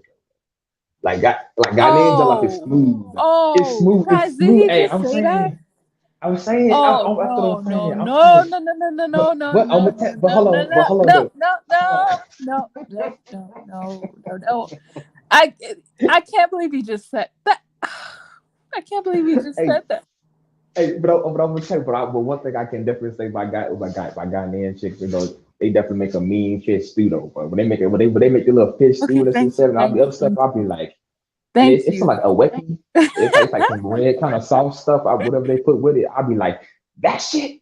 That shit y'all got pretty. I got that on like all y'all fish dishes that be Wait, on like. hold on. Do you want to explain something? Do you want to Yes, explain? I'm assume that you've been to clubs or places where people drink a lot. Do you want to explain the difference between what between men and drinking and women? not drinking. I mean, I know you're in Uganda, so it's kind of liberal there, a bit more on Mhm. the liberal side, but I'm trying to explain to some people in some countries, women cannot drink like that. Like they just can't. Not in the Like, presence of men because you're going to be perceived as a prostitute. Like people are going to yeah, think you're yeah, loose. I'm sorry. yes, People are going to yes. think you're a I prostitute. think that. I think that. Shit, what you mean? Like, like, all Oh right, put it my like this. goodness. Hey, man, Oh don't my tell me, bro. goodness. But Oh the regard, no. what? He just said, I think that. Hey, man, put it like this. If I'm with a chick right here, put it like this. For me, I know I can drink almost a half a bottle of vodka myself, right? So if I'm with a chick and she talking about, yeah, I drink a bottle of vodka a day, I'm like, you must be out here in these streets. Put like this. Because what are you doing when you out here drinking a whole bottle of vodka or some shit like that necessarily? And he's out with a whole bunch of random men in the middle of the night, bro. Like, what you, hey, bro, trust me, I know how I be off like was it 4 5 shots. So you talking about you drinking a whole bottle of vodka? Oh nah, motherfucker, you a lady of the night though. It's understandable. I ain't mad at I you, you mean, know. Just like, okay, so I'm not trying to make it sound like all African men are like that, but traditional men are not like that. They're just not. Like, no, no, no, no, no, no, no, no. Traditional I men forgot. want their women to be hidden. Do you understand me? They don't want their I want women my to be woman to be out protected, there. bro. I want my Protected. woman to Thank be you, thank you, protected. thank you, thank you. That's what the like. See, I think some people are getting it confused. Like, a man will fool with you, like he'll sleep with you or whatever, but he's not gonna marry the freak. I don't know why they don't get that. Man, because all right, and if you You're the fun girl for like 2 years. that when he's trying to get married, he doesn't want the fun girl to be the wife of his wife or the mother of his children. Like, they don't want that. Man, so you got a lot of hoes in America, but it's going to call it a spade, bro. Like, y'all be out here, man. I got videos on my YouTube right now, man. You can look on my video. They got chicks out there talking about, yeah, man. I went to college and got like 40 Sorry, bodies. traditional like, women win at the end. I'm just saying. 40 bodies? People can get mad at me, but it's like, I'm not gonna be 40 looking to date. That's not happening. So it is what it is. Like, people can be mad at me. It is what it is. Like, it is what it is. Cause but at the end of the day, it's like this, man. If I had to go travel all the way across the goddamn planet, go look for a chick, man, you know it's that bad, bro. You know it's that bad. Like, think about it, bro. I went all the way to Africa. That's a $200, that's $1,500 plane ticket, bro.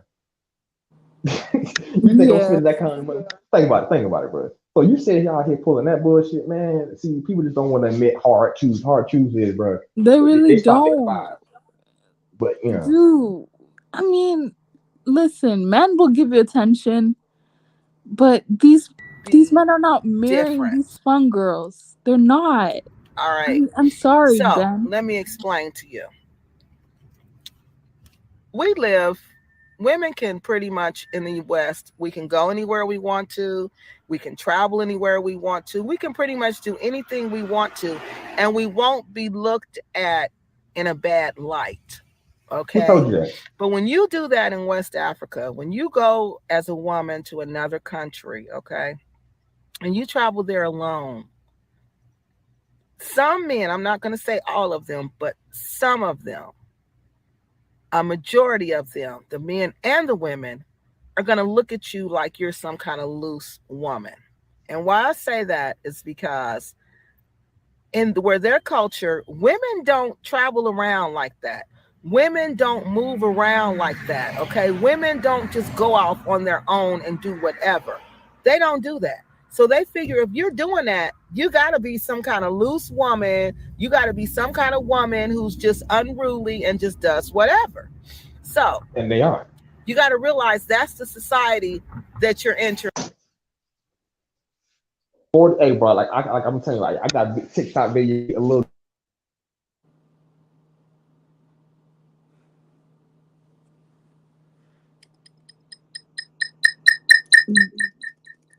I got 40. One other girl like, I got 30 bodies. One girl was like, I don't think it really even matters. So all I thought was like the infinite sign and shit, and I'm just like, oh yeah, that's. Go ahead. I'll give one general right. In some countries, and this is in a lot of African countries, if you're a woman and you're carrying like really expensive things, they're gonna think you're a prostitute. Yeah, I'm just saying, yeah. Like they're gonna be like, "How did you get all that?" It's not common for a lot of African women to have these things unless their sugar daddy is providing for them. So you need to be careful about where you're going and with what you have. You could bring the wrong impression. Man, that's what I figured out when I was sitting here talking to some of the Ugandan dudes, man. So we out there, we having some beers, we sitting here talking and whatever and shit.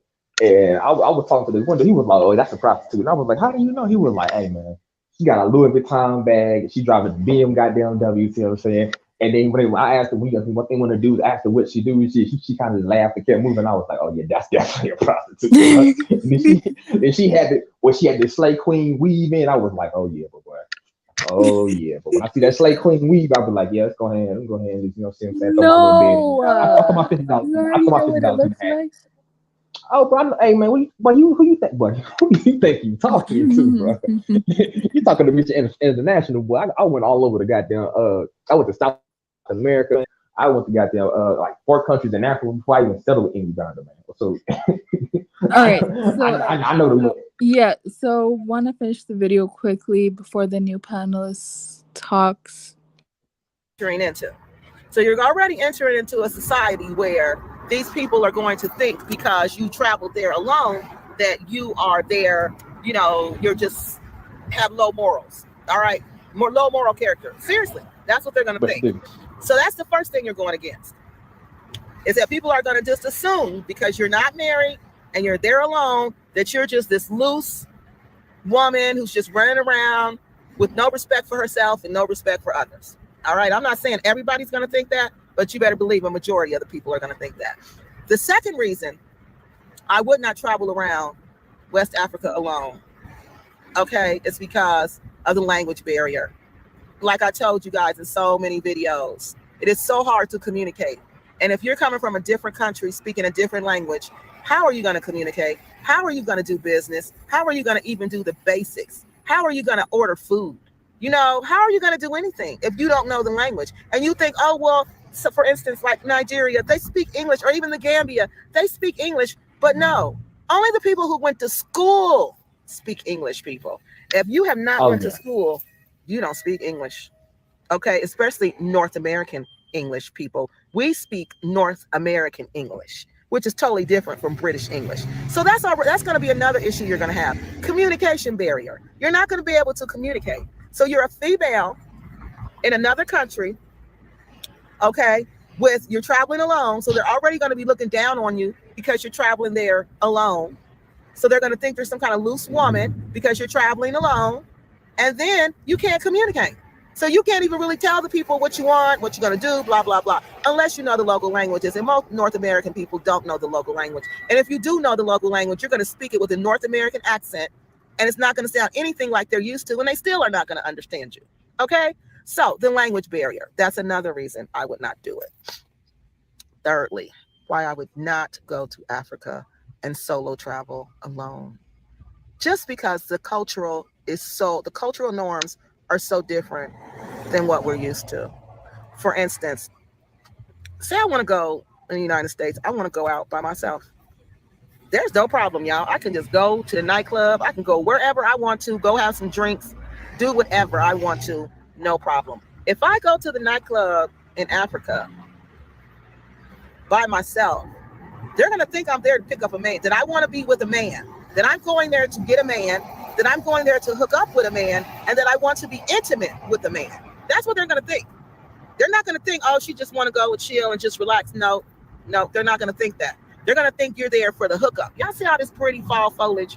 That's what I wanted to show y'all. It's beautiful out here. But they're going to think you're there for the hookup. They're not going to think you're there for just the relaxation, the ambience. No. They're going to think you're there because you want a man. All right. And this is the reality, because I've been in those situations before and they thought I was a prostitute. Let me tell you, I went to Cameroon. And I was the only woman in the club.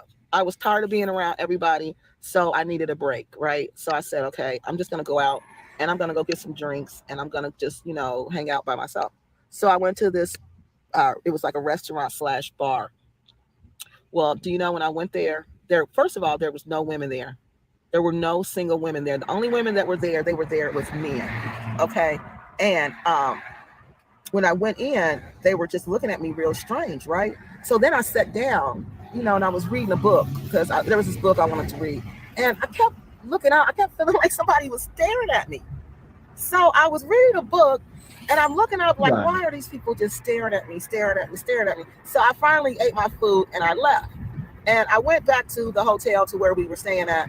And I asked, the people who I've traveled there with, I was like talking to them about it. And I said, I wonder why they were looking at me like that when I went to the bar. And she was like, well, probably because you are a female and you were at the bar and you were by yourself. And in Cameroon, women don't go to the bar and drink by themselves. Y'all, let me tell you, these women are so conservative in Cameroon. Do y'all know what they do? This is what they showed me, y'all. They put orange Fanta in the beer because they said you don't want people to know that you're a lady and you drink beer. So you put Fanta in the beer and it tastes pretty good. You put a Fanta on top of the beer and then you drink it and people won't know that you're drinking, because ladies don't drink in Cameroon. So they surely don't go to the bar. So just imagine that. You're in a culture where the ladies don't drink, they don't go to the bar, they don't smoke, they don't do any of that. So how do you think they're going to perceive you traveling there alone? Well, then another thing you got to worry about when you're alone is being overcharged constantly. That's another thing. You're constantly being overcharged. They're constantly going to charge you a different price. and it's usually a higher price than they would if you were with somebody, a local, or if you were with a man, simply a man. So that's another reason. For economic reasons, I wouldn't do it. Economic reasons, social reasons, I just don't think traveling to West Africa by yourself as a female is safe. Now, again, when I say travel, I don't mean getting on the plane and going there alone. I mean spending your visit there. I mean, like everything you do there, you're doing it, not travel around on their own. Women do not. Yeah. Yeah. This topic is kind of a this topic kind of a little bit strange.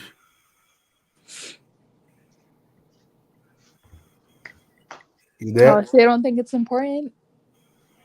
The problem about life don't revolve around around Black Americans a lot. You have to understand. Oh no, I'm just warning them. That's Yeah, all good. you have to understand culture. Before you move to a place, you need to know the culture. You need to study the culture. You need to, Agreed. know where you're going to.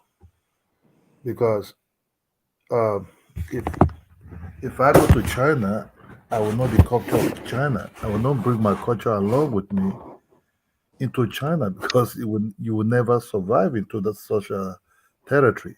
You have to understand that African culture, African women have the way they live. They don't live American life way of life. They the club, what she call club in America, is because women can just go to the club themselves, have fun, and do whatever they want to do. In Africa, they bring you up in a total different type of way. You follow what your mothers knows. Men follow what their fathers knows. So this will be a problem for Black Americans who are like trying to know Africa or West Africa. You have to West Africa is still very deep into their culture, and they're very conservative. Even when they show you some kind of liberal way, smile to you, but when you stay with them at least for long, you see that most West Africans are very conservative. They're very deep into their environment where they're coming from, you know. So it's different from a society like in America, whereby you can marry today, you just walk out of it tomorrow. You know what I mean? Marriage there does not really mean anything. You know, dating there does not really mean anything. What what happened there is freedom for you to in and freedom for you to out. So Africans uh, being with this uh, dating or marrying to some of these people will be very, very, very, very difficult if you don't sit down to analyze what marriage or dating mean to you. Because for an African person, if you dating a woman already in their mind, think, oh, she's already my wife. You know what I mean? Yeah. So, so it's easy for an African man to tell you because their way of liking you is by saying, I love you. You understand? Say, I love you. Why they miss in the West, love means something else. But Africans say, I love you, mean they like you really. Nah, You understand? nah, nah. So, so, Love is so, love, man. so, so, so, a Western, look, Black Americans have what called Western type of culture. To talk, they're not really into deep into it, but they're deep into it. But they miss with their own type of life also into it. Also, their type of way of other things they miss into what they adapt to culture they gave them. So loving you does not mean I'm in love with you. So it's a total different ballgame. In Africa, when women will love you, we really love you. We mean it. But doesn't mean they say they love you, means that they're in love with you. And everything have a price tag in their culture. So let's assume you have money. They can maybe like you at that moment until you broke. You know what I mean? Until you broke. So when you broke, they will disappear. Or will you see Africa and them, it can be mismatched. The relationship, if that lady is not, when I mean, anybody can be smart. Anybody can be smart. So let's say they stay in America, and that guy is doing everything, he's providing everything, he's doing everything. But can that lady survive when he come back to say, "Oh, let's move back to my territory and stays"? No, that's a very big problem. So you being with them, is it a part-time being with them really? Or do you see yourself living with them in Africa? You know what I mean? Because you can, as an African, you cannot stay in America all your life. Why? Come a time, the call of Africa will be calling you. The older you become, the more cultural you want to be. That's why you see when people started speaking English, Africans, when they start getting older, they want to go towards their mother tongue. You know, that's just the way it is. You can dodge it. You know, so they're going to Africa to look for a relationship. Are they really honest to these guys that if you come to America, you're going to work for me? Then, because Africa don't really understand that Africa work in Africa is different from Africa working in America. So Africa working in America, especially with these Black Americans, you can be working for her. Oh my Yeah, goodness, brother. You know what I I mean, mean? that's not just Black Americans. It's just yeah, boy, here that's in that's that. general. Yeah, you're right. No, When they sponsor their wives here, that's usually why the marriage breaks up. yeah, because Africans don't really understand the culture. The culture is far different Yeah, than nobody wants see like Africans, and I'm just being honest. A lot of Africans are not used to working 40 hours like every day. 40 hours, bro. What do you mean? We work 60 something plus hours around here, dude. We talking about 60, 80 hours, man. yeah. So so Oh, can I so man? Not so you. so if you work, if Africans in Africa they can work maybe 8 hours, but with less stress. Yeah. With less stress. So you go to a place whereby you'll be working in a day 13 hours or 14 hours or 15 hours, still with heavy stress, Why do you work that much? right? Never mind. Never mind. Oh, I can So tell you. Oh, I Just can never definitely tell you. mind. Never mind. so It's fine. so one, the African guy might have a breakdown, psychological problem, back pain, serious muscles pain, because his body is not used to this kind of lifestyle. Then when he coming back home again, we meet another type of what called trouble, because this lady or this whatever the matter will be looking for, expecting something from him, kind of like attention, you know what I mean, from this guy. So Africa way of doing this is far different from these people. That's what I said. The you have to understand an average Black American is not so as rich like that. They're all struggling. Trust me, I Right. know. So you're not coming to No meet. shade.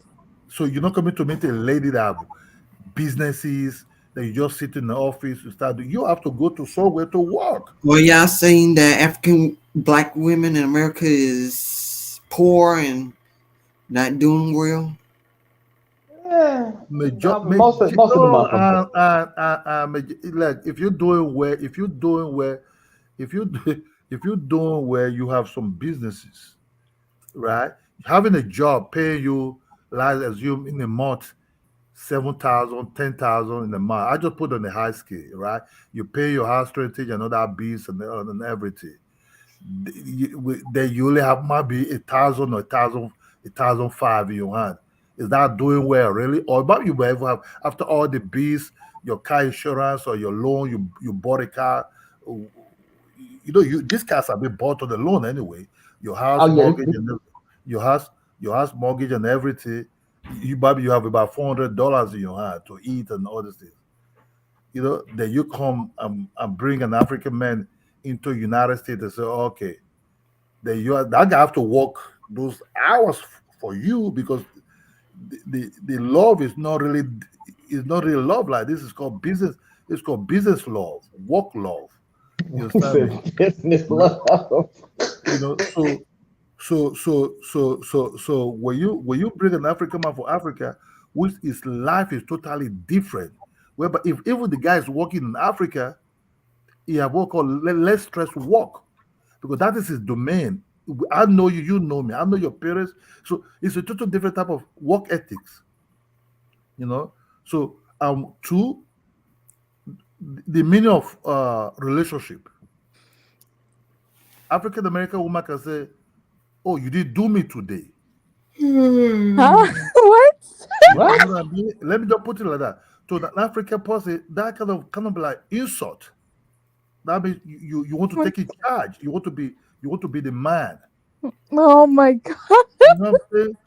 There are societies Africans are not used to, that Black Americans are very free to say out of their mouth. To an African person, that's like, you want to be in charge? Who the hell are you? That can be on offense. So there are things that Africans are not really used to. Or you discussing your bedroom problem with your friend on the phone. It's an insult to the African guy. So there's a certain things that really that Black Americans don't, especially the women, don't really know much about African men. African men are no kind of like submissive kind of guys like that. They might bear it if they think there's something there to gain from, but there's nothing to gain for in anything. Forget it. They'll be out of you immediately. So you coming to meet them or visiting them or try to know them in your own way of life. That's why you see when they come to Africa, this will be after a short, they start having a problem. This guy started saying, "Oh no, man," or "You're not that important. Go." Oh no. I mean, You know what I mean? Nah. So they just say you're not that important. Yeah, I just think that most American women should not marry Africans. 'Cause you don't want to go through all that by yourself. Oh, I'm If you're gonna an get, African, your family is gonna be there, right? yeah, I'm But gonna if get you're an African American, woman. you're gonna be alone. I don't. I'm sorry. I just have to be honest. I don't think it's worth it. I'm sorry, African millennial. I'm gonna get me an African woman from one of those countries. So Go ahead, my friend. You're not getting nothing from Africa. Where you from? I think that I you can want to- handle them. So where you from? So you want to get an African woman? That's a dream of fantasy. yeah, we're gonna try. We're gonna try a Nigerian or Ethiopian or Liberian or South African. You know one thing I Okay, go noticed ahead, about homie. you know one thing- Somali women are very pretty too. So where you from? Are you Somali? Are you where you from? Who are you? Are you Black You American? be American. Black American. Why is it that you people have way of thinking you can just get it like that? Because I can. Yeah. Cause No, hold on. I got him. Because I fucking can. Oh gosh. Because I fucking can, though. That's the difference, though, bro. That's the difference. If I go someplace, I can usually dominate and goddamn be the best motherfucker I can. Because I fucking can. You got a problem with Okay, we get it. We get it. Okay. You think your small dollar can give you what you want, right? that? No, cannot I'm give you smarter and I'm better than you. I'm smarter and I'm better than you. Forget that. That's fantasy. Okay. That's where you're coming Okay. from. That's where you're Smarter coming and from. better than you, though. Where you're coming from, Smarter you and put better than you, fantasy. You put a fantasy of Smarter and Superman. better than you, though. Smarter You and know? better than you, though, man. You put a fantasy Smarter of and better than you, Superman. man. You can't get nothing. You know, why don't you control your women in America first? Get those one first. We started taking. But we have laws in America, bro. Mm-hmm. My question: what country are you from, again? Africa. What country are you from? What country are you from, again, man? Africa woman will sit you there and Well, train no, you. what country are you from again, bro? Hey, don't your women have like a 40% necessarily out of wedlock? What is it? Parental fraud rate, bro? So that doesn't mean almost half your women out there necessarily getting fucking somebody else. Explain that to me, man. What? 40%? Oh yeah, boy. And I mean, he's from Nigeria. We already know the facts over there. So please, so you got the right one if you really want to play the game with me, bro. Oh my gosh, it wasn't that serious. Don't play. guys. Don't play with me, bro. Because I've been, because a lot of these Africans can be coming up to me getting you see the mighty way disrespectful. You see the way you talk. You see the way you maybe you just throw. You see the way you talk. That's where you put talk. That you put get messed up. Oh god. Who gonna mess me up, bro? You gonna mess me up, man? British Council, what is going on? World views, what is Nah, happening right because now? you had Harlem Girl, custody please yesterday, translate bro. for me Mr. what's Cedric. going on right now. Nah, see, Guys, I understand. relax. It doesn't need to be like that. I'm Let's cool, bro. I've been talk, cool. man. Let me throw a little bit before I go to work. Oh no. Let me just be honest to you. Let me just be honest.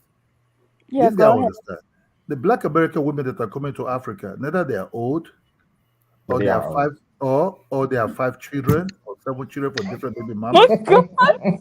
right? Oh shit.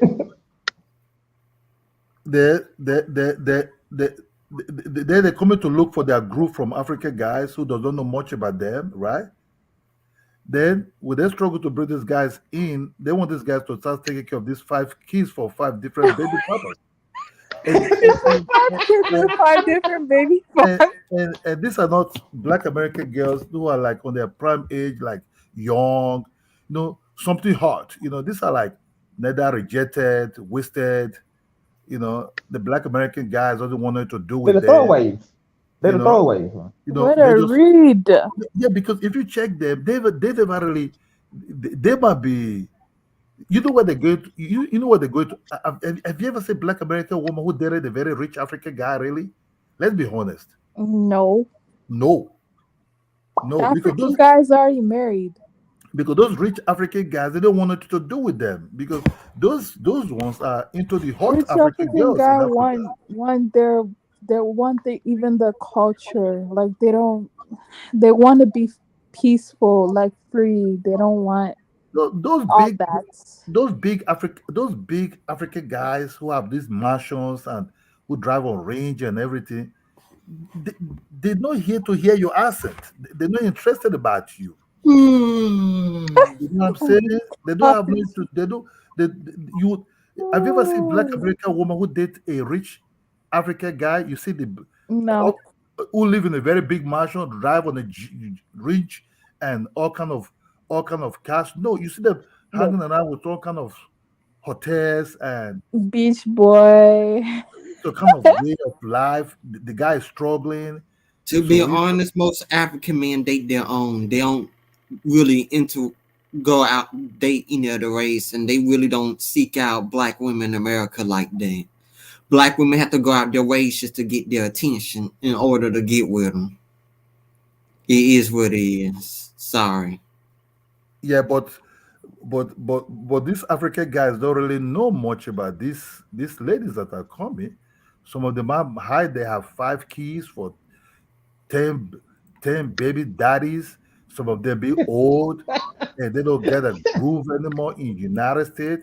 Why should I date a lady that be rejected in the United States? Hey. Hey, bro. I mean, you got these chicks from the Gambia. We got the British chicks from the Gambia coming down there. Trying to get trying to get a Nigerian or goddamn Gambian too. Oh God, man. I seen the video. That shit was hilarious. But they had pictures from the goddamn Britain. It was like they had to tell them Britain chicks, "Hey, you can't come down here no more." So what I'm just trying to tell you about, like you see them fly to Africa, to Ghana, and to everything they describe. Oh, I got my melanated man. In Africa, nobody cares about what kind of skin color you are. Nobody talk about melanated, whatever you are. So you could not just come to Africa. Some of them are kind of like a little bit funny, and it's easy for them to date 5 guys at a time. Oh, I break up with this, Whoa. I find this now, I break up with this, I find this guy friends. In Africa, it's easy for Black Americans, women to date friends. In Africa, you do that, that's going to be one of the most biggest taboo. Very big Nah, we taboo. don't do that in America, bro. If you do that in America, you consider it a jump off, bro. If you So, date my friend, you a jump off. so I can hear so women say, "Oh, through my ex-boyfriend, I met my boyfriend." In What? Africa, in Africa, it's impossible because then you become something else. Then that friend is not considered a friend. So when I'm just trying to say, is this is that Africans look, they went to Africa really to look for some of these guys because they know these guys don't know nothing about them. You understand? And these guys they don't have the time to really know something about because this guy be think, oh, this is my ticket to come to United States.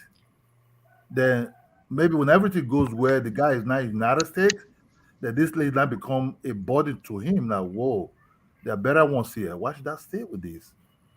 You know what I mean? Then the age of it started pumping out. Man, this lady is old. Man, I can't take care of 5, 7 kids. You understand? You know, because in African guy's mind, it think every black American live in a very big mansion. Until they're dead, they start seeing wooden houses and all these kind of funny things. You know, these are different than what they taught in Africa. So in Africa, for a poor African guy, say my ticket to United States, I will live in big mansion because this lady is bringing t-shirt and suit for Oh yeah, $2. some of these people I'm looking at on here is not a good match. I don't be wondering why the hell these people get with these types. Some of these people got poor taste or they ain't have no love in their life. Oh, but there's somebody for everybody, so we all No, ain't ugly. no. They can be genuine. They can be genuine, real love. Look. If you stay with somebody, you try to know somebody, real genuinely. The emotions can just there's emotional bondage that can just we started sharing food, sharing That thoughts, man and look all like that that. man ain't got no neck, bro. Tell me the truth. That woman's at least a 7. That man I, ain't got no neck. I hope it really is real love and not trying to get some kind of green card or some kind of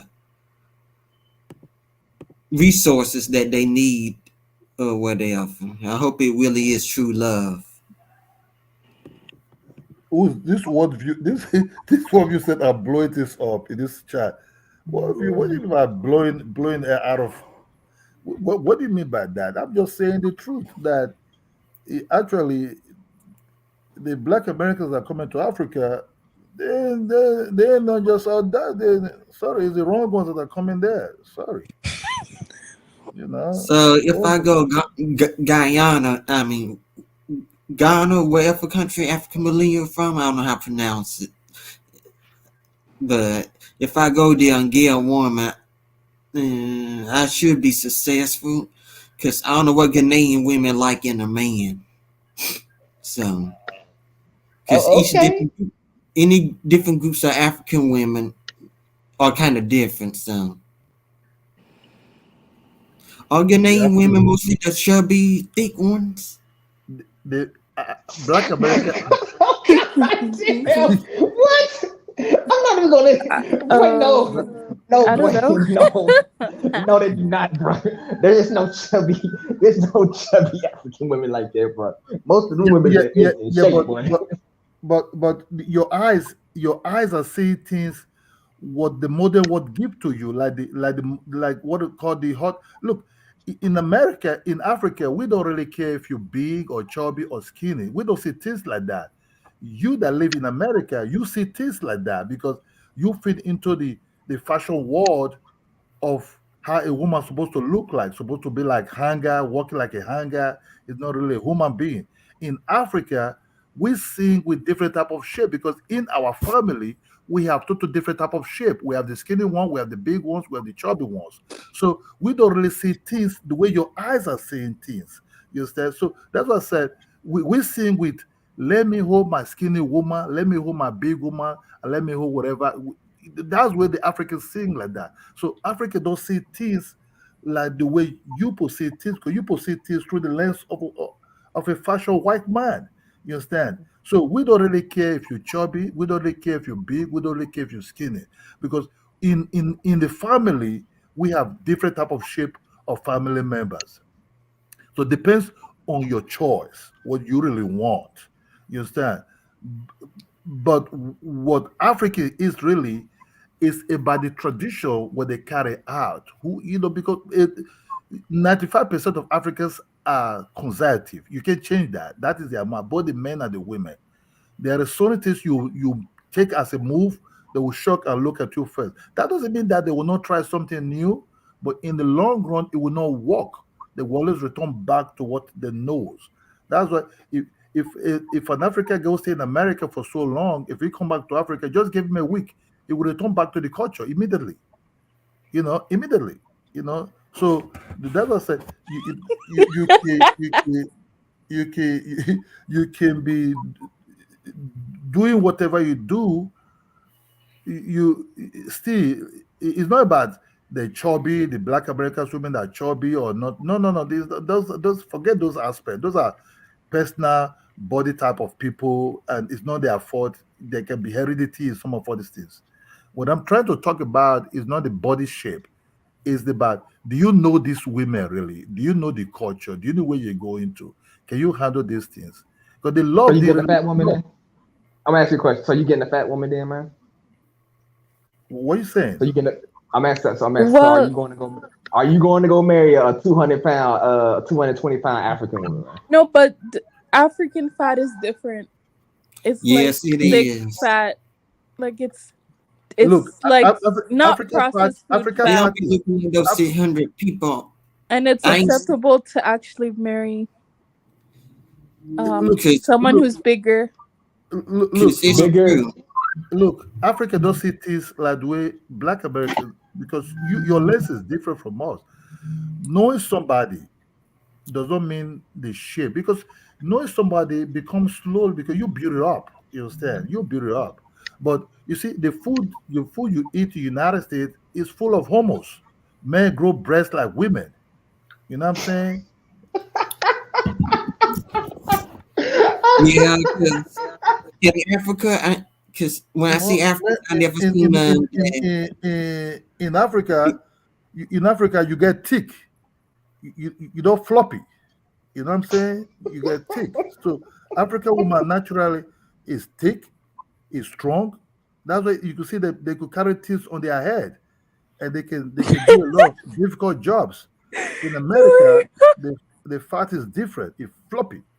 Eh, Yeah, the fat is really is fat and it gets lazy and get so unhealthy. so They so you obese, can see bro. an African woman you think is fat, but he can overrun you out because he's Because always busy.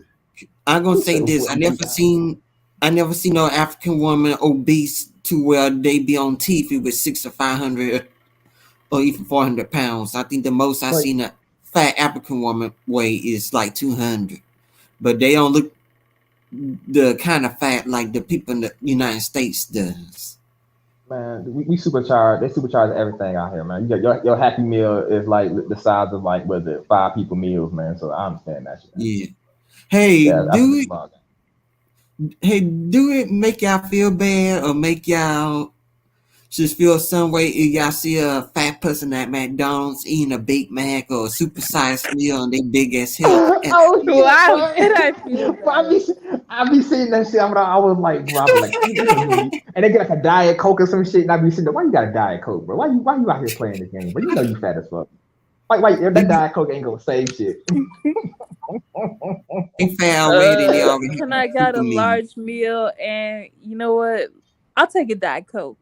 I take a Diet Coke. Exactly. I'm just sitting there Large like fries, large burger, and a Diet Coke. the Diet fucking Coke. I'm be sitting there like, bitch, you better put that shit down. Okay, wait. Okay. Oh shit, man. It's just so much. But yeah. Yeah, Oh boy. I drink Boy. Diet All right. Coke every day, so that's my favorite soda. Oh no. Oh no, please don't, bro. Please don't. You might as well get the regular coat and just go ahead and die like everybody else at this point, man. You might as well No, go I ahead and don't just do it. do it all the way. I don't drink it to lose weight. I just drink it because it tastes good. Wait, why would you drink You a Diet weird Coke to motherfucker, bro. lose weight? I've been hooked on that for years. What man? I ain't gonna, boy. I swear to God, boy. Diet Coke for the taste, man. Diet Yep. Coke for the taste, man. Yeah, it tastes good. Oh my gosh. You know what? I ain't gonna say nothing to you, bro. I'm just gonna let you have that one, but Diet Coke for the taste, man. That's the first time. That is the But first time I heard but that. yeah, some advice for dating African women on the continent. I mean, you already make more, so financially you'll be okay, but socially acceptable that you have to pay some of her bills. Like you just have to do that. Um, eventually you gotta meet her parents. I don't care. I I mean, I want. mean, if you want to marry her, if you want to date her and she's okay with that, then okay. It just depends on what she wants. Like if she's marriage minded or just having fun. Oh yeah, you gotta be manly, you know what I mean? Like you just have to be manly. So you gotta be a bit bossy sometimes, you just have to let her know who's the boss.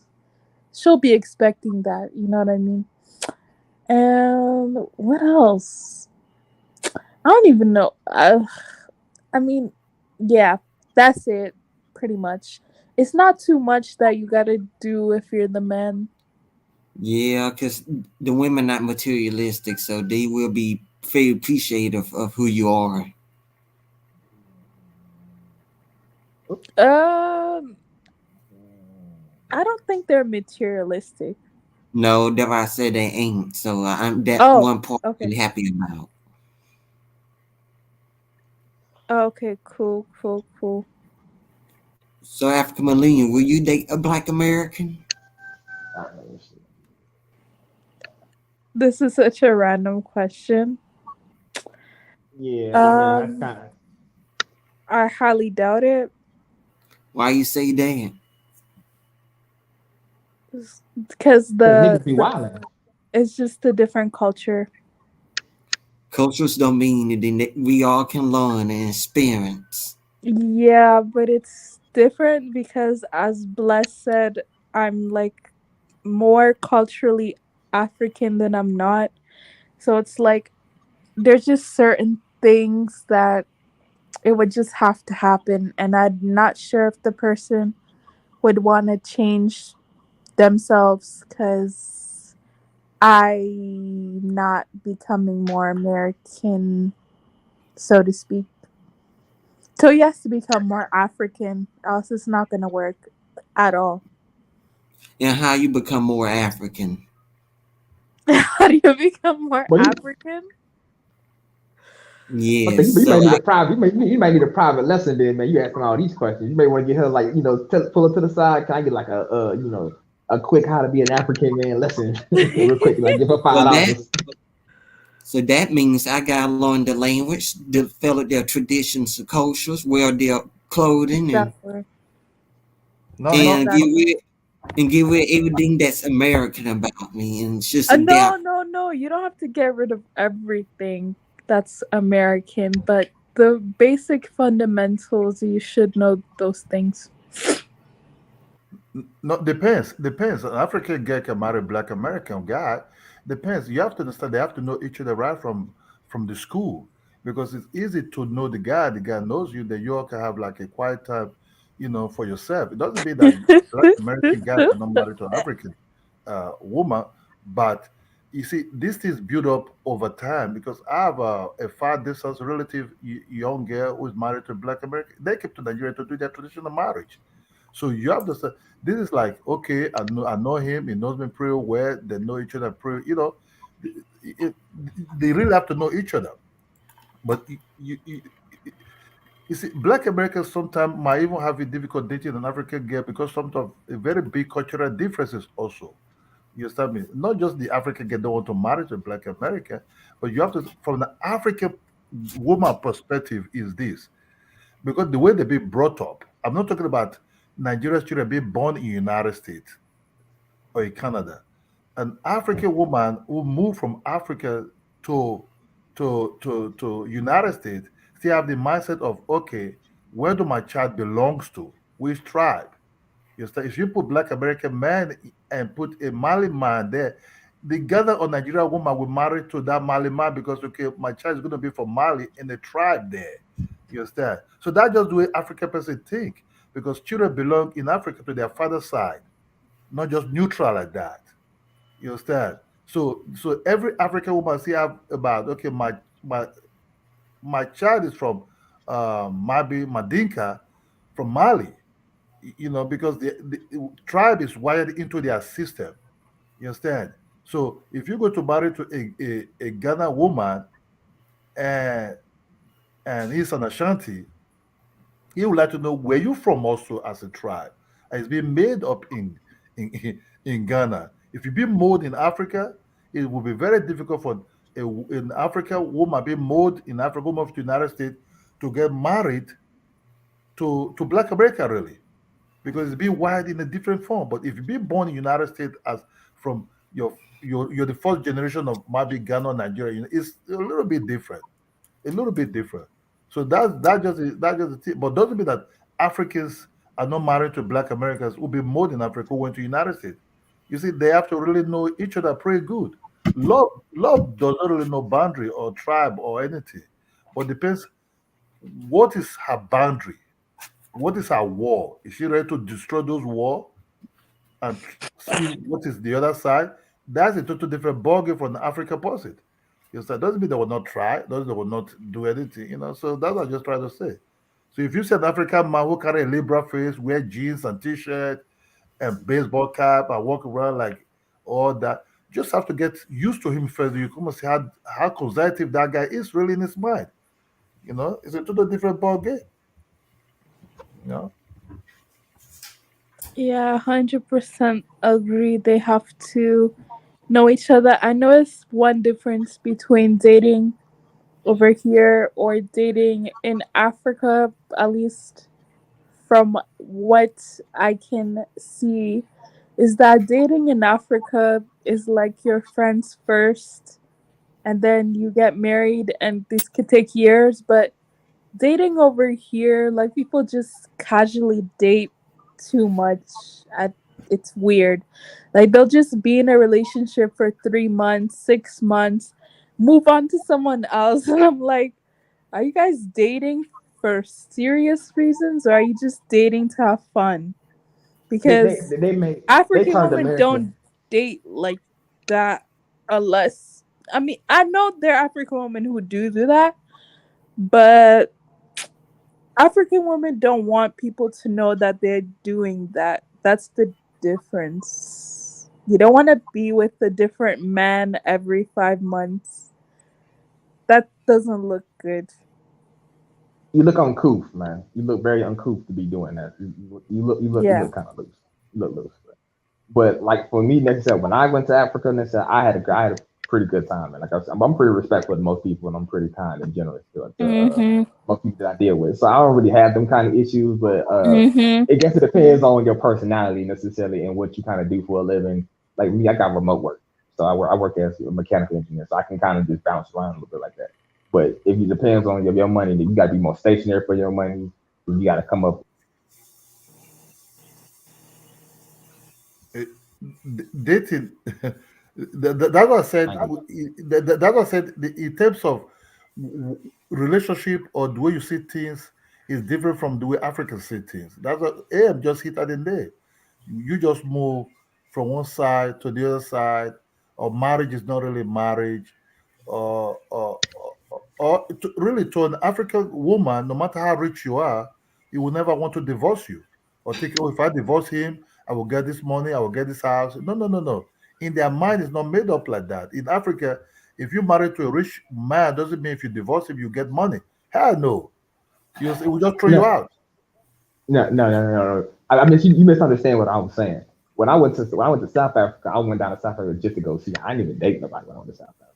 I was in Venezuela. I went to Venezuela and I just went and saw the people. I talked to I went out to the bar like 2 or 3 times. But that culture, you can go to the bar and just have a nice dance and just chill and relax and whatnot and go home. I didn't even start dating nobody until actually got to Uganda. So that's the grand difference. So yeah, Yeah, but yeah, but that's what. yeah, Yeah, that's what. See, it's not the fault of people that live in America or people that been there for years, centuries. It's just the cultural differences, the traditional way of applying things. That's just the truth. It's different. You cannot change somebody way of life just overnight. Now it's not going to happen. So if an African process they knowing let's assume an American, you just have to understand you have to have the O2 package. And that package is that culture of that guy you try to know, or vice versa. Is the package of the whole African person you try to know also. You understand? So there's certain so if I watch some program, I see how let's assume I use because the white Americans never really analyze nothing really. If you check the way those people roll, they roll totally differently because that's why I said there's a very big difference in culture also between white and black also. You understand? Because the white Americans are totally different also from the black Americans also. So America have two different, three or more, multiple type of different type of culture. You understand? Very multiple. One is curious to know much about your culture, which is the white side. Why the black side, not to know much about your culture, but try to impose the American way of culture to you. Like, I'm an American, this is the way it goes. You understand me? So that just I think you got that backwards, bro. You must don't date white people because I will white women because you wouldn't date white men or something. But no, no, reality no, is, if no, you dating a white American man, I'm telling you, bro, they do impose their culture. It's like this is the way I no, want it no, done. no, I no, want my no. fries. Yes. The thing is, I've been in this culture since the day I was born. I've been fighting these people that said I went to school with these people. See what I'm saying for generations, bro. I know these motherfuckers better than you. I'm telling you that's the way they got them rolling. Necessarily, if you can't speak the American style white man's English, bro, he don't really fuck with you. How many white dudes you see necessarily got an African woman like that? And she don't speak. She ain't got the hair laid like laid and fried to the side, or she don't speak the most valley girl necessarily accent. You don't see it. You have never seen no white dude with a strong Nigerian chick accent, bro. You ain't never seen it, bro. You ain't never seen it. The ones they got the ones that got the most valley girl accent. Or you get an Asian chick, she got the most super goddamn valley girl accent. Like I'm like you straight from California. That's what I'm saying. That just don't happen. That's what I'm saying. You gotta come to America. You gotta actually like come to these places and actually go to the bars and actually talk to these dudes and see what they do, who they picking, why they picked her and stuff like that. So you gotta you gotta do your research a little bit better on that one. Okay. I'll give you this.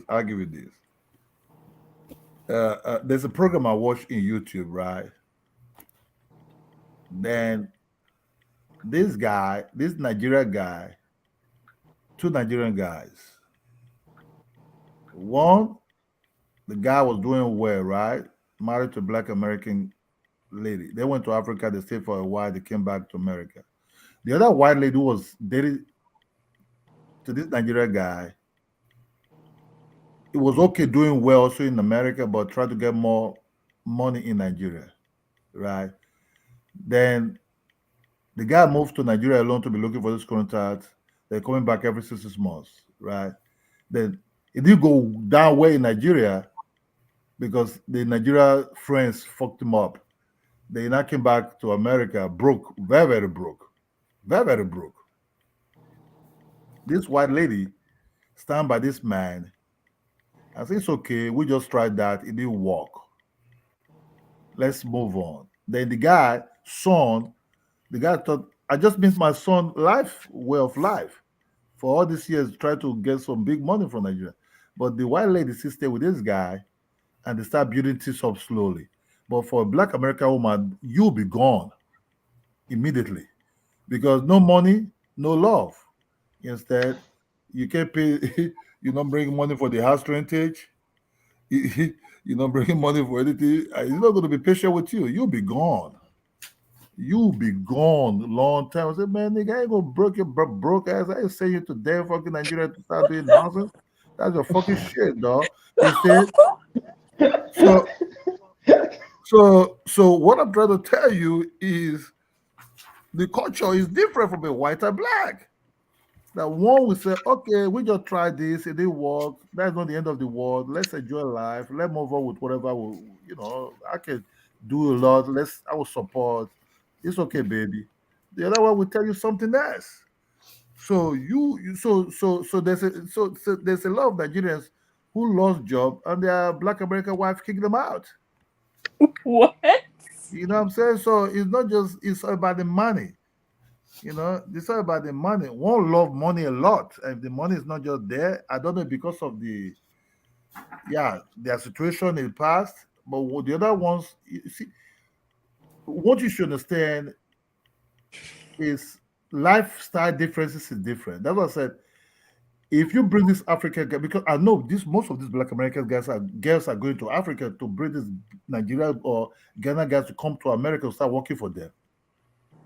98% is just that business. You understand? Oh, he's working. That's just why I brought this guy to start working, to work for me. You understand? I will give him a green card. I will do this. But if he just screw up a little bit, I will knock his green card out. You understand me? So it's all about the job. Come out, work. That's African guys already understand.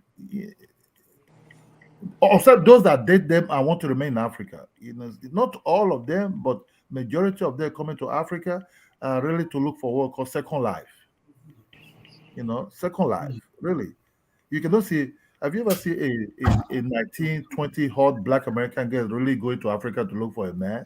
No. No. That's what I'm trying to tell you. 20 to early, middle 20s don't go to Africa when they get his groove going on in the United States. You understand? He having all the attention of men and everything. You think he can get everything. But the moment he start getting to 30 something, it's just all by the grace of God to get a man now. Maybe for 2 years, anybody say hello. And Fred just the grace of God. Yeah, Right, if Fred just say, oh, why don't you try Africa? Because those guys, they don't really know nothing about you. They can just pick you up if you don't know. You know, they go, oh, really? Yeah, give some hints. Just the way men sometimes says place to go around the world. So when they come to Africa, they would never tell these guys I've been rejected for the past 5 years. Let's go back to that conversation he was talking about and making a comparison. How you doing, chat? Panel. Sorry to butt in. How you doing? Hey, what's up? I agree with everything you said, visitor to Africa, what you just said in regards to white Americans and stuff like that. And it's interesting enough. You know that guy, African millennial that live in Brazil? Yeah. Which one? Yeah, Ghana. He's from Ghana. I'm actually part of his Telegram. And there's a Nigerian guy from he lives in Kansas City, and he was married to a white woman. And from his own personal opinion, this is his opinion, which I do not agree with. He believed that all American women are trash. Yes. For some weird reason, when he went to Brazil, he said, he felt like a paradise living among these, people in Brazil. He felt the women were a lot more feminine in comparison to women, regardless of race. He felt more appreciated as a man. I said, I pretty much clapped back with everything. I said, maybe because you got an American passport, that's why they might act a certain way. But from his standpoint, all American women, whether they black or white, is trash. He's married to a white woman, and she's giving him the blues and the headache. And he is filing for divorce, even though they filing for divorce all over the bitch. Right, I got a white homeboy right now. He just filed for divorce from his white girl right now, man. I think they've been together for like 3 years. I was like, I knew that shit was gonna happen anyway. I thought she gave him a whole lot of shit, got a whole lot of problems, and he was like, you know what? I think he took a trip to Brazil, and I guess he found what he wanted there. I mean, she was a mulatto-ish girl, and she was feminine according to her. According to him, and she treated him like a male in comparison to the woman he was married for a few years. So it's not a racial thing. It's a big dog. It's an American thing. And I totally agree with what Visitor to Africa said. And his point is very, very valid. That's all I have to say. And I'm going to get off the chat. Yeah, 80% of divorces necessarily in America are filed by women, and when you look them up, what's the leading cause is by financial. So they reckon up what them do. Like you come over there, let's say if you's a white girl, and let's say she was used to dating $100,000, $150,000 dude, and you fall below that mark, you get a divorce, bro. Like I see this shit happen all the time. Like for me, when I was in the field and stuff before we had went in for COVID. I knew a homeboy who did the same thing. I mean, dude, he was making $230,000 a fucking year. This man was hitting it, bro. He was vice VP, man. I think it was when COVID happened, he took a couple of pay cuts and whatnot. It's like divorced him in the middle of goddamn COVID, bro. And then all of a sudden she was dating some goddamn some little Nigerian businessman who's making that kind of money. But what I'm telling you, these motherfuckers out here is ruthless like that, bro. It's a whole nother. It's not even the marriage stopped being marriage a long time ago. It's now a status symbol. It's like, oh, who you married to and what the status, how much money he makes. It's really about how much money he makes. So when you start having people raised that way with that kind of mentality, you can't necessarily help but not have functional relationships. So when especially you add in that fact that like quote unquote, what is it? No fault divorce and all this other bullshit they doing out here, especially shit they doing in the Western hemisphere altogether. This shit about to fall, man. So I just got myself out the way before the shit there. But right now, having said that, I mean, this is what that Nigerian particular opinion of it in that telegram. I mean, that's his opinion. I try not to judge. The thing is, as human beings, we have a tendency of typecasting everyone, and I think that is an unfair assessment because I know plenty of both white women and black women and other group of women who are very, very supportive of their husbands. I have one who's very, very supportive of me, what I do. So, sometimes as people, as humans, we have a tendency as being typecasting people. And I think that could be a very unfair assessment. We remember we are all individuals and we shouldn't be typecast as far as groupism. But that's what that Nigerian guy in the Telegraph feel, since he was married to a woman, a white.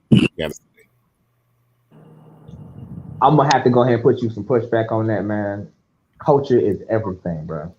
Culture is everything. For me, like that's what I look for when I date a chick. I'm looking for a cultural value, how she looks, personality. Like that's the things I look for because people try to act like we are some unique, special ass snowflakes. No, everybody has a certain level of culture. Like when you deal with white people, they have that "fuck you, I'm white" necessary mentality. When you deal with goddamn, especially them South Indians, they have the I'm not a Brahmin, I'm a what's name mentality, because most of the Indians that come over here from the upper class, right? That's what they say, right? So they have their own snootiness about them and whatnot. So when you start figuring out these like cultural habits that people have, that dictate how they necessarily perceive you and how they actually perceive themselves. So for me, I look culture is a major thing for me necessarily. So I'm gonna have to push back on that one. Like we say we individuals, but culture is a thing. Oh, for me. definitely, culture plays a part. But if within that culture, you have nuances of how the way a person is raised. Like, for example, a person who's pretty much raised in a 2-family home, not saying all single family homes are bad, or let me just say not even single. What? I'm not saying, because if I say single parent home, because I know some people who grew up in single parent home and they came up pretty well. Let's say homes that was pretty much in chaos will be a little bit more different than a person who came from a traditional family, nuclear family, versus a person who came from kind of like a bad start. Not everyone who came from a bad start always come out like that, but a lot of them do. Especially those who grew up in certain areas and have certain dynamics in their households. The rule is the rule, man. That's what I said. I mean, the exception does not beat the rule. That's the real. Hey, bro. I was talking to my white homeboy yesterday. He called me and he told me, he was like, bro, I think he told me the single mother rate is like 65% up there, man, for white women. I was like, bro, I couldn't do it. But I think he went to Thailand, got a top chick and came back, bro. It's not looking good out here, bro. I mean, a lot of my white associates, I wouldn't call them friends, associates do, they feel like all white women are trash, and we go back and forth about it. And they rather be with an Asian woman. Some people I know got mail order brides. I said that's your choice. I'm like saying, when you get that, you never know. You know what I mean? They might change on you, or they might have a preference for Asian women and or Russian women or whatnot, versus in comparison to an American woman. Right. America's on fire. Canada is on fire. Goddamn it, was it? Feminism didn't hit fucking goddamn Mexico, bro. And the Mexican dudes start beating motherfucker. That's what I heard. Last time I talked to one of my associates, I'm gonna call it like that. my Mexican associate, they just started beating bitches. He told me they started hitting folks, bro. So I don't know, but I don't know if I'm out here playing some games with the society, out here playing science experiments with the society. So that's how I'm looking at it as. Ain't no way in hell somebody Yeah, thought this shit was gonna work. look. Let's just be honest about it. Let's just say this: if when a woman or a girl grew up in a divorce home whereby the mother is divorced and and just a single woman, any man, it doesn't have to be African or whatever. Any man is going to marry from that home. Just have in your mind that in back of your union, there's already divorce there already, because that girl does it. That does if you see the Mexicans, if you check the Mexicans can dress like hoochie or whatever they want to look like, but most of the majority of them they're married, heavily married. Yeah, sure. Compared to well, you know, since I live in LA, I would say they got hit.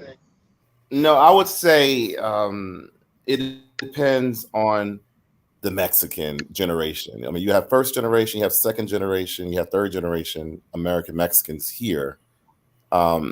They're very, very different than those who come from the border. Let me just say it like that. I mean, you have a lot more gangs. We call them trolos, gangs in the area. Gangs, right? Yeah, that's what they call themselves, trolos.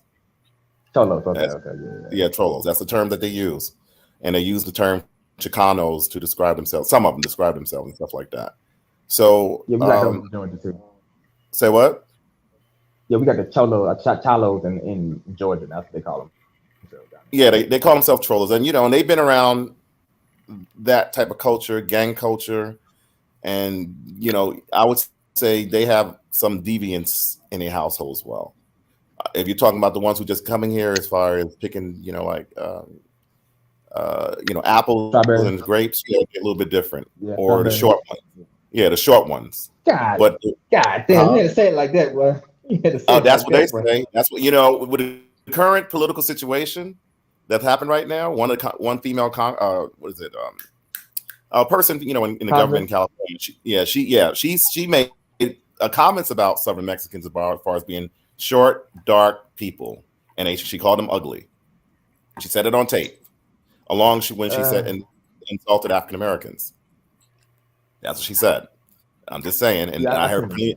I know plenty of Mexicans who say that all the time.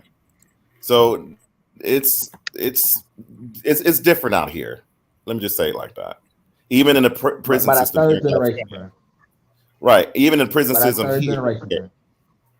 Even in prison system here, there are more than 60% of the jails and prisons here, especially Pelican Bay. Even the Crips and Bloods had to form an alliance. Yes, they do. They're the majority. Even the Crips and Bloods had to form an alliance between the Southern Mexicans and the Northern Mexicans, because the Southern Mexicans and the Northern Mexicans fight with each other, but they fight against the Crips and Bloods who are in the prison system. I mean, you can look up the thing about that, and because they're the majority there in prison. So it's a different thing when you come back out here in the West Coast. Man, like I say, by that third generation, man, like I see this shit all the time, dude. When I was out there in Georgia, we got a whole bunch of Koreans in Georgia, man. That first generation, they come in, they're pretty hot. By that second and third generation, boy, they is fully Americanized. It is too late, bro. By that third generation, it's OB, bro. Third generation, it's go ahead and wrap it up, man. And also, you have to take in consideration, you have the drug gangs that live in Mexico itself. I mean, it was that's something that happened in Tijuana. It was one of them, I think not Tijuana, but one of the towns further south where one of the political people got shot by gangsters in Mexico, especially in the border town of Juarez. A lot of gang activity because a lot of drugs being exported to the United States. Lots of money. If I start saying what you're talking about is even because if I listen to you, it's the reality what I hear on the news here and what I see all the time in the streets in LA. I cannot avoid that reality. It's better to be. I can't avoid being held up by gunpoint once. I can't avoid that as far as doing real estate. You're right, but if I start seeing it, look, I'm not saying all of them are like that, But let's not cap on them as far as them being fucking angels. But what I was trying to say is the American dream. Let's not cap on them being angels. You got in every community, you got good and you got the bad. The American dream they're selling. The American dream they're selling out of United States to the rest of the world, especially to Africa, whereby Africans sometimes think, because in Africa, what we see is the Lincoln Navigator, those big jeeps. What we see is the Suburban jeeps. What we see is the Hammer. What we see is the fine street. But it seems like if you come to United States, it's like that's when the hell will even be upon you. You know what I mean? Man. The hell will be upon you. Neither whatever brought you there, you have to walk for long hours for you to survive, pay house rentage. The hell will be upon you because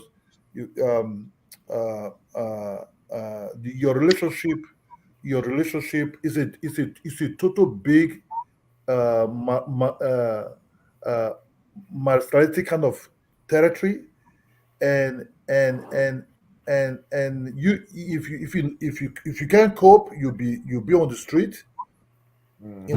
Why should even somebody just say, oh man, let me go and see, shake the tail for the United States? You understand me? Because that's what I say. I start thinking about the Africans really, because to this topic, should be very careful. Should be very careful where they go into that will give you emotional problem, because when you suck into emotional problems, it's very difficult for you to come out of it.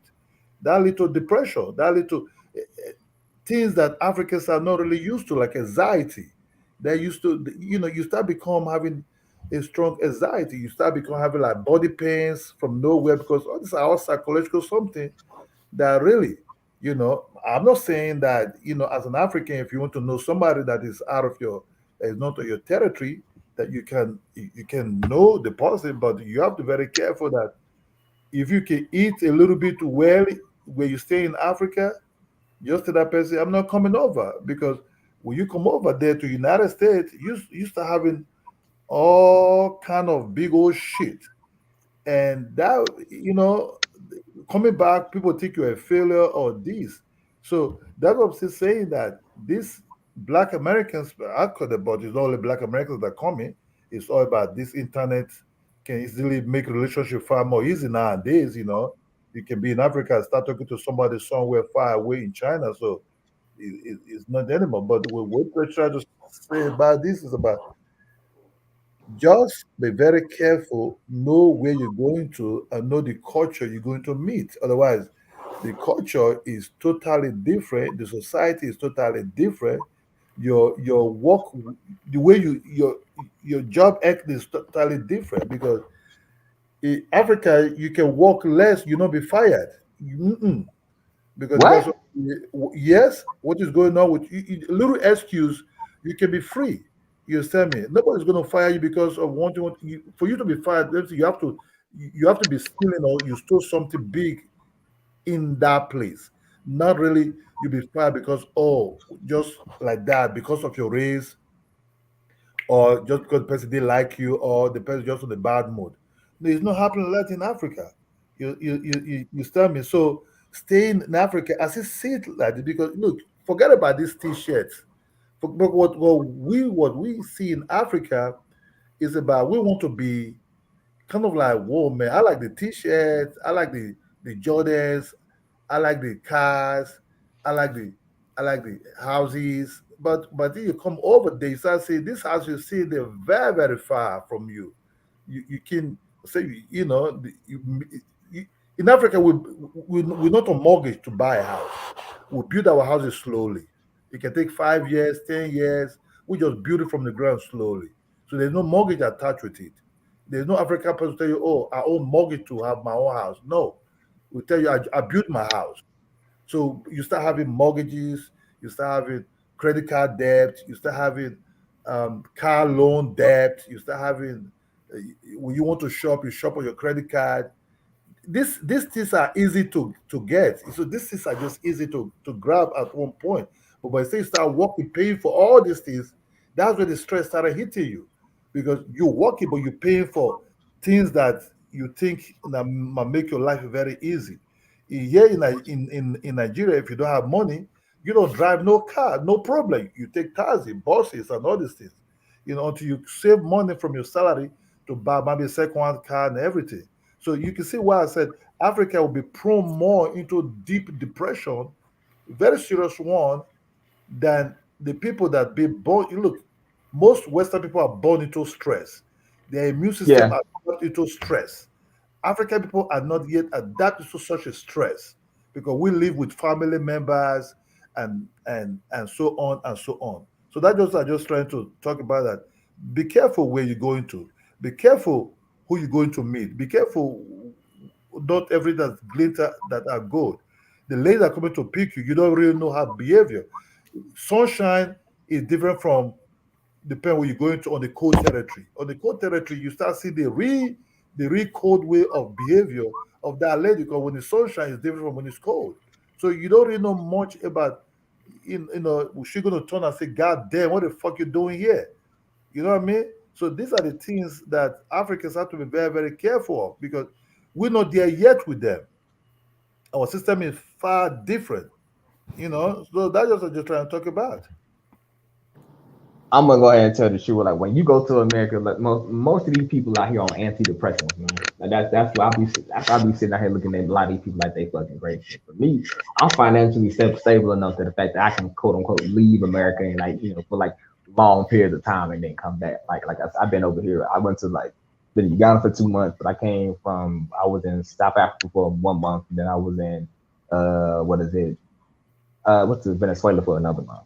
But the reality is, I'm in a different financial position than most people. I got the financial power. I can just get up and move like that. Most people ain't got that kind of issue. They stuck out there, right? So even in that concept, you just have to really be prepared for coming to this environment. Like I said, the U.S. is only good for like three things: technology, money, weapons. That's about it. If you ain't in one of them three, in tech, if you ain't in one of them 3-4 fields, the U.S. ain't for the U.S.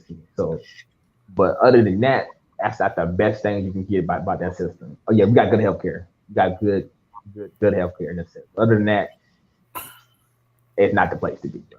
It's not. I would say to a certain degree we have good healthcare. I mean, it's problematic and it could do better for overhaul. But I agree with you 100% in regards to money. I mean, my thing is, when I get older, I'm going to plan on leaving the U.S. for some time of months and settle us elsewhere. It's good to have a second place to go to and kind of like make it your home outside the United States because you just don't know. Bro, people in England, I figured out in Europe, bro, they get them folks 2 months off, man. I didn't even know that shit. So somebody told I met an England dude from down here. He was like, "Yeah, I'm on my 2-month vacation." I was like, "You get 2 months vacation?" He was like, "Yeah." He was like my job give me 2 months. Every person job get you 2 months, 2 months off. And they pay for it. I was like, "What the fuck, bro?" Like, hey, man. Did you follow the current news? What's going on in England, though? Currently, I know they have an economical crisis going on right now, but that's they're about to be defaulted on their loans. There's a lot of effery going on in England right now in regards to economy and stuff like that. And I see they sacked the chancellor, and now they got rid of that Indian woman as well. Jesus. The England situation, you have to understand the British have a way of getting rid out of you if you're not one of them. You see, this lady came with too many with foreigners' faces, descendants of some kind of Ghana and the Indians. And you see, the British have a classical way, a very classical way of in a way turning you out and you'll be packing your things out of that place. You see, the problem, what you saw is a way of getting rid of that. You see, the finance minister is a black man from Ghana, right? And and they don't like that. Forget about all this problem. And that post is one of the most highest posts in Britain. You can even call it, after the prime minister, is the second most powerful man in UK. So the man being there as a chancellor, in a way, some people don't like it. So people don't like it at all. That was the British have a classical way. The British have a classical way of dismissing you. of dismissing you. That's just the truth. They don't joke. It's not like in America who just go straight. We just go straight and say, man, what a Yeah, we go goddamn straight to you, bro. doing there? Fuck that guy out of that place. But the British, they will come with all kind of playful and nice, talk to you like you're one of them, but back in their mind, you're gone. You just gone. So this economical crisis will be created to get rid of these people. You said now they brought their real people in. Now they try to solve the whole thing. It's just the way it is. It's just the way it is. It's not about this. The Ghana guy doesn't have weight. He's not powerful. It's a black man who worked for this lady for a very long time, become a so it's just about them. You go. They don't want to see these foreign faces so much anymore. You understand?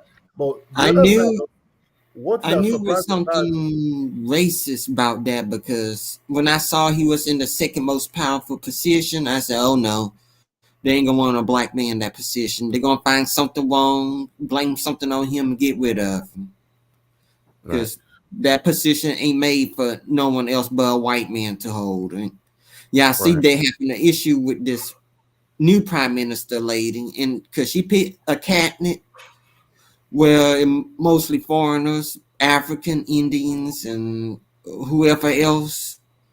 So they don't like that. So anything that goes wrong, they're gonna blame it on them and get them up out of here. Now they're trying to get rid of the prime minister. Now you might offend some British folks over here because some of the black I don't care. No, some of the black folks want you to call them Black British. Well, the Black British then, because these Black British people, they're mostly from Africa and the Caribbeans, and but they like some of them like to refer themselves Black British. Motherfucker, you from Nigeria. Stop your goddamn lying, bro. There's nothing like Black British. You see the guys like some people who share these forums with us, especially one. I like him a lot. He's a good guy, stoic. He don't consider himself Jamaican. He considers himself Jamaican by descent, but he call himself Black British. Yeah, because they see things in the United States, they think they copyright. What they're doing is they copying the Black American way of life. For a very long time, hip hop have been very popular in Britain. You know what I mean?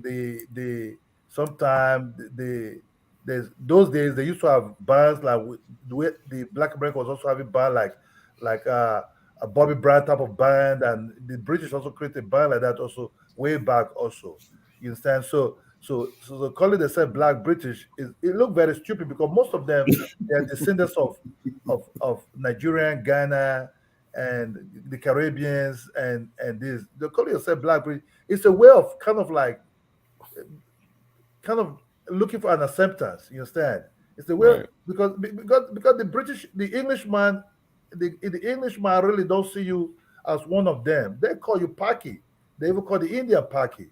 If you're Asian, you call you Paki. Especially Indians and Pakistan, they call them Paki. The blacks are really because both Africans or Caribbeans are being called all kind of funny names there. You understand? So hold on 1 second, Victor. Hold that thought. African millennial, Africans the best. African millennial, forehead warrior want to be let in. African millennial. But go ahead, big dog. So the funny thing is the blacks there, because they want to be accepted, they just create themselves. This Black British came about 30 years ago or something like that. So they just call themselves, "Oh, I'm Black Brit." What Black Brit you are? Maybe you might adopt the culture by eating sausage and bread and beans and things that you see over there. But usually your descendants purely the Englishman will let you know you're an African. Straight up. They'll let you know that you're an African. And if you check the English way of life, the Englishman way of life, they don't come at you in a very aggressive way or on your face. They'll be very nice to you, but they will do what they want to do to you. You know your limit. Not everywhere you can be.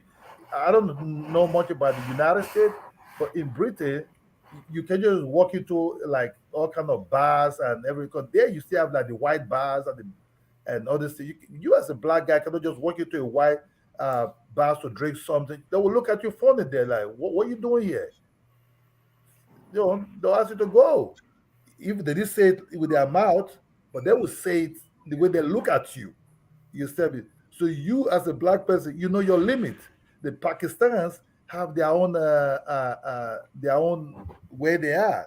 The Indians have where they are. The Africans and the Caribbeans, long time ago, they were not so united. But now, I think they're coming together now, slowly. Before they were having beef among themselves also. But these are people with the same color. I think you can say the Caribbeans are pretty close to the way the Africans live in one way or the other. But they were also having beef also. Now they try to come back together because in England, the Africans dominate on certain part of the job also. They create more space job for themselves than the Caribbeans. So the Caribbeans somehow need the Africans to survive also there, especially the Nigerians. So that's why they come in together. So England might tell you, oh, we don't have discrimination. That doesn't mean that all speaking or all written or stuff is not going on there. That is the home way of classically telling you where you belong to, but without not really pronouncing it.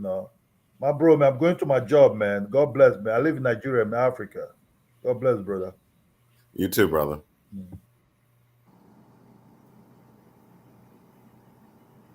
Wow. I think whatchamacallit want to come in here.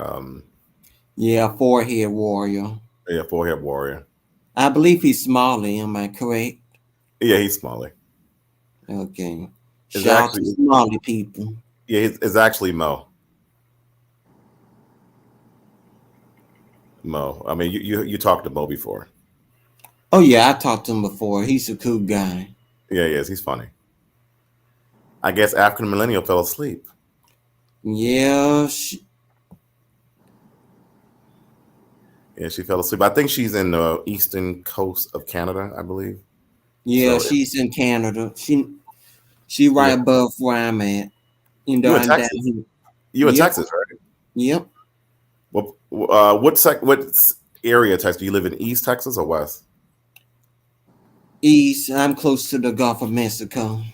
Oh, okay, I know where you at. Yeah, I like Texas. Texas is growing a lot.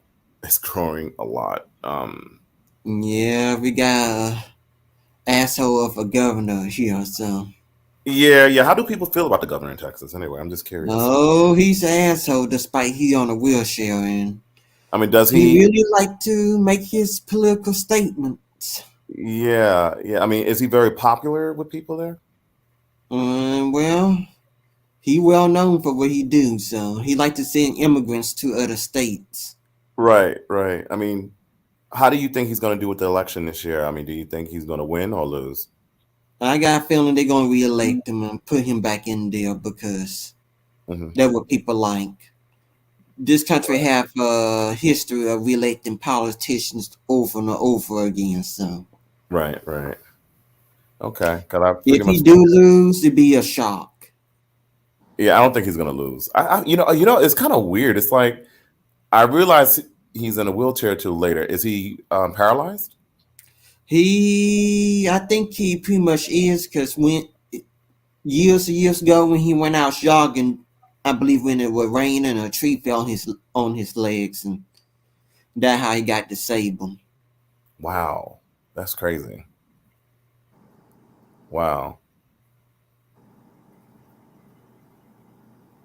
He's going to kill it along with a huge red wave coming. Tim Asuna, how do you feel about Tim Asuna? Do you live in California? I heard about California, and that place is a hellhole. Yeah, it's problematic. I don't want to go there.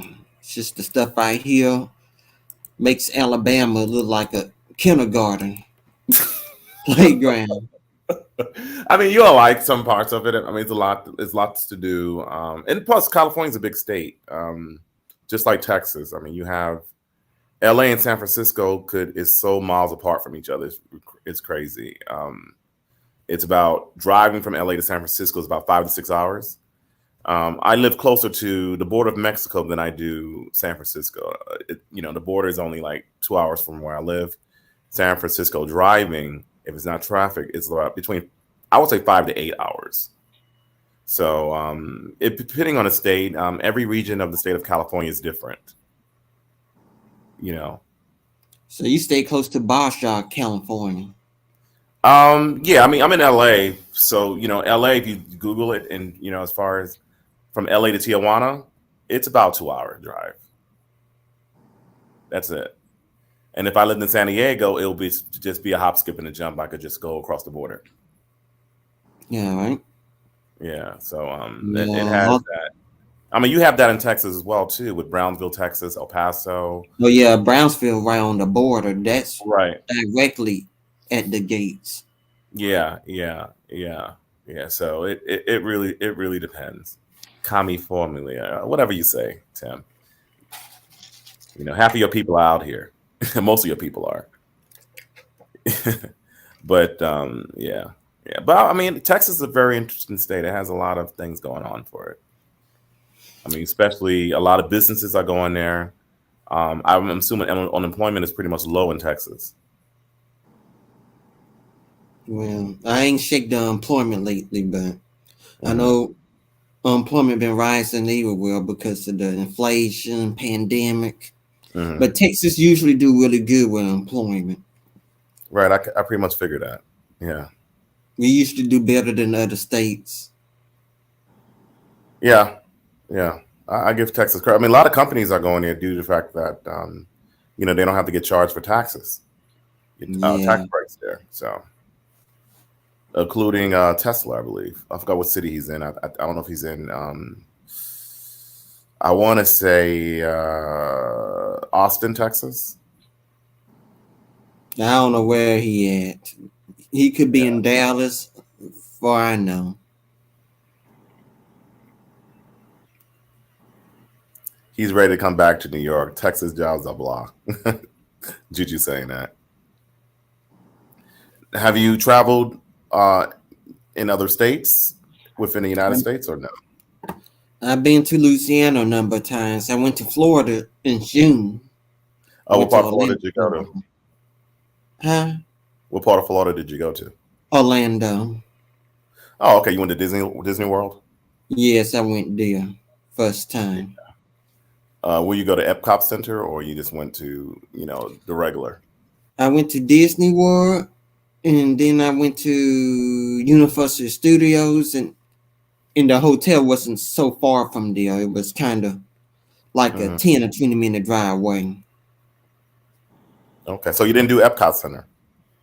Oh no. Okay. Epcot Center is not bad. I enjoyed it. It kind of has like a World Fair type of thing to it, and they have like in each part of Epcot Center they have like different countries, and you could experience that. Okay, sound good. I'm gonna have to check that out next time I go. Epcot Center. Yeah, Epcot Center. It wasn't so bad. Yeah. But it's weirdly, how many years I've been in California. I haven't even gone to Disneyland. It's crazy. Oh yeah, I heard they got Disneyland in California. Yeah, in Anaheim. I mean, my kids went to Disneyland, but I didn't go to Disneyland. But I took them to like SeaWorld and of course Vegas and many different places here in LA. Yeah. Where's Miss Millennial? She fell asleep. Yeah, I think she's asleep. Yeah. But anyway, and let me usually daytime where she it's still nighttime where she at. Yeah. It's right now where she's at. It's wow. Yeah, it's 2:05 a.m. where she's at, and where I'm at is 11:05 p.m. Yeah, it's 1:05 a.m. over here. So Yeah, it's kind of morning except for it dark. Right.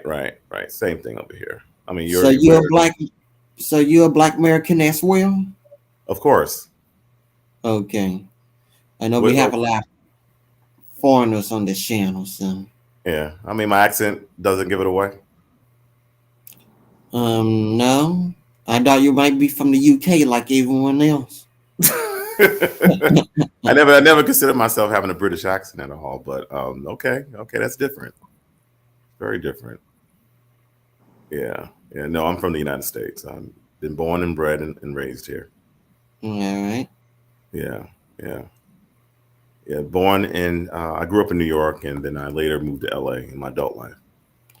Oh, LA is rough. I hear so many stories out there. They say the racism over there is crazy. They say you get it from the whites, the Asians, and the Latinos. I said it's just an all-out war in LA. I ain't never gonna deal. It's not like that every day. It's I'll say visit, and then you can have an idea what Los Angeles is. And all craziness aside, people generally do get along. I mean, we do have our issues, but people generally do get along.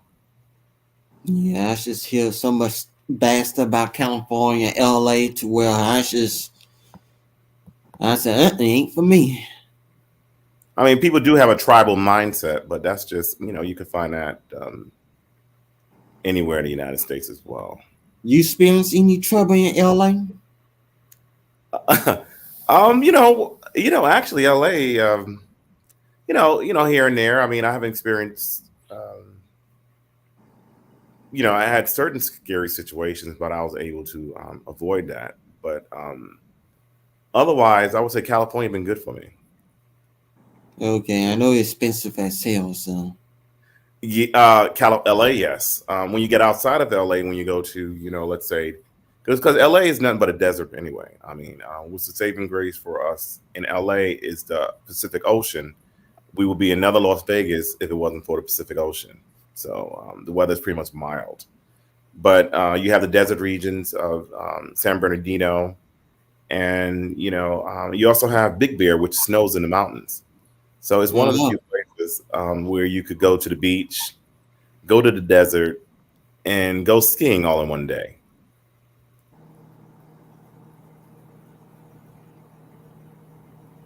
So it's a great city, and you could do a whole lot of outdoor stuff as well. All right, sounds good.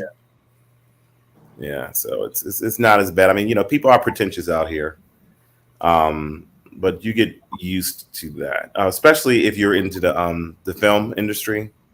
It become quite.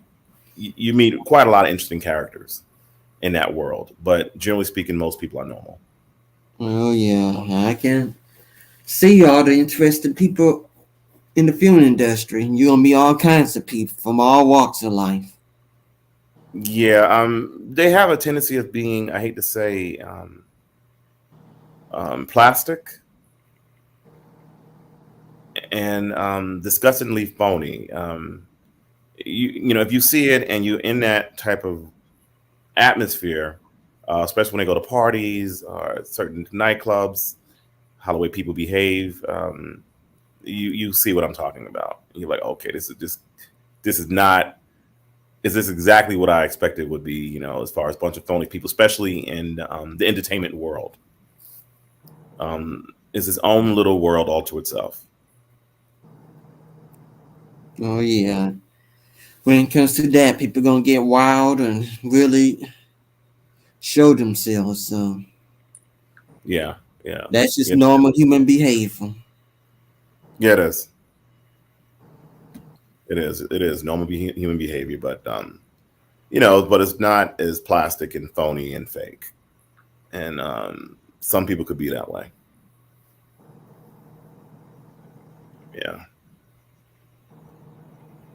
It's you attract all types of people all over the world. Oh yeah, everybody want to go there. So yeah, trying to be famous. Yeah, and then hopefully they don't want them homeless. I've seen that happen to certain people as well too. Oh yeah, because they got a really huge, big homeless population in LA. Yeah, we do. Unfortunately, they got Skid Row, and it's just horrible. Yeah. Oh, you must have seen some videos about homelessness. Oh yes. It's not only Skid Row anymore. It's everywhere in the city. Yeah, it ain't nothing pretty.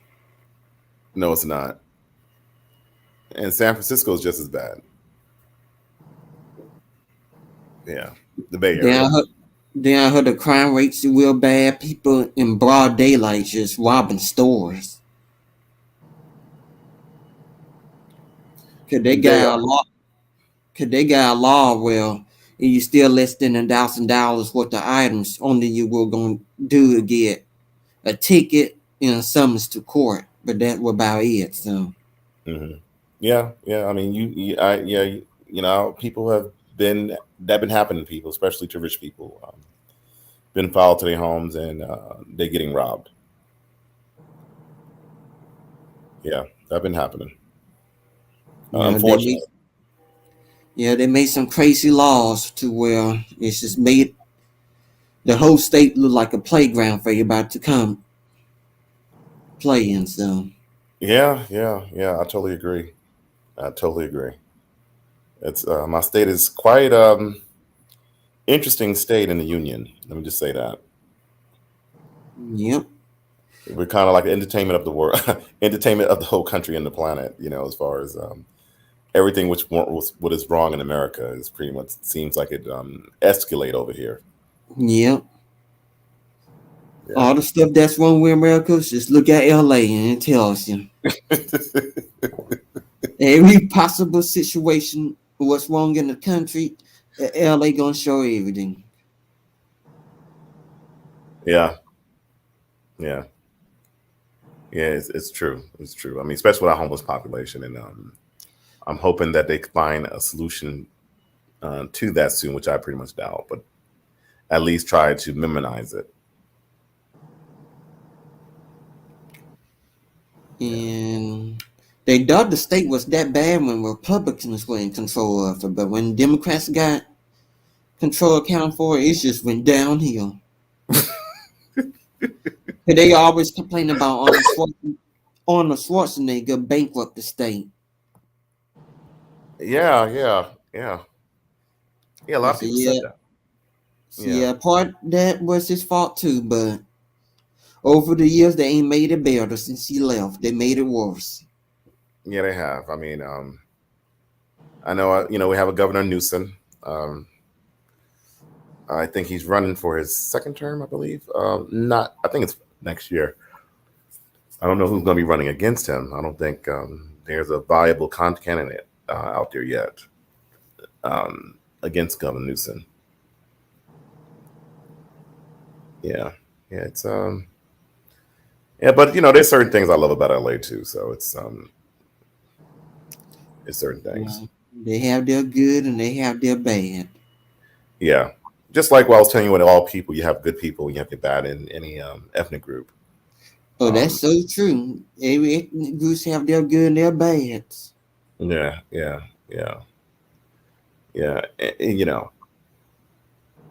Every ethnic group does. Oh, I can never see him getting the presidency seat, period. Oh, you're talking about Governor Newsom. That'd be interesting, because people have been rumored that he might run for president. Yeah, I've been hearing that too. Oh, you heard that too about Governor Newsom? Yep. I don't think that's a good idea.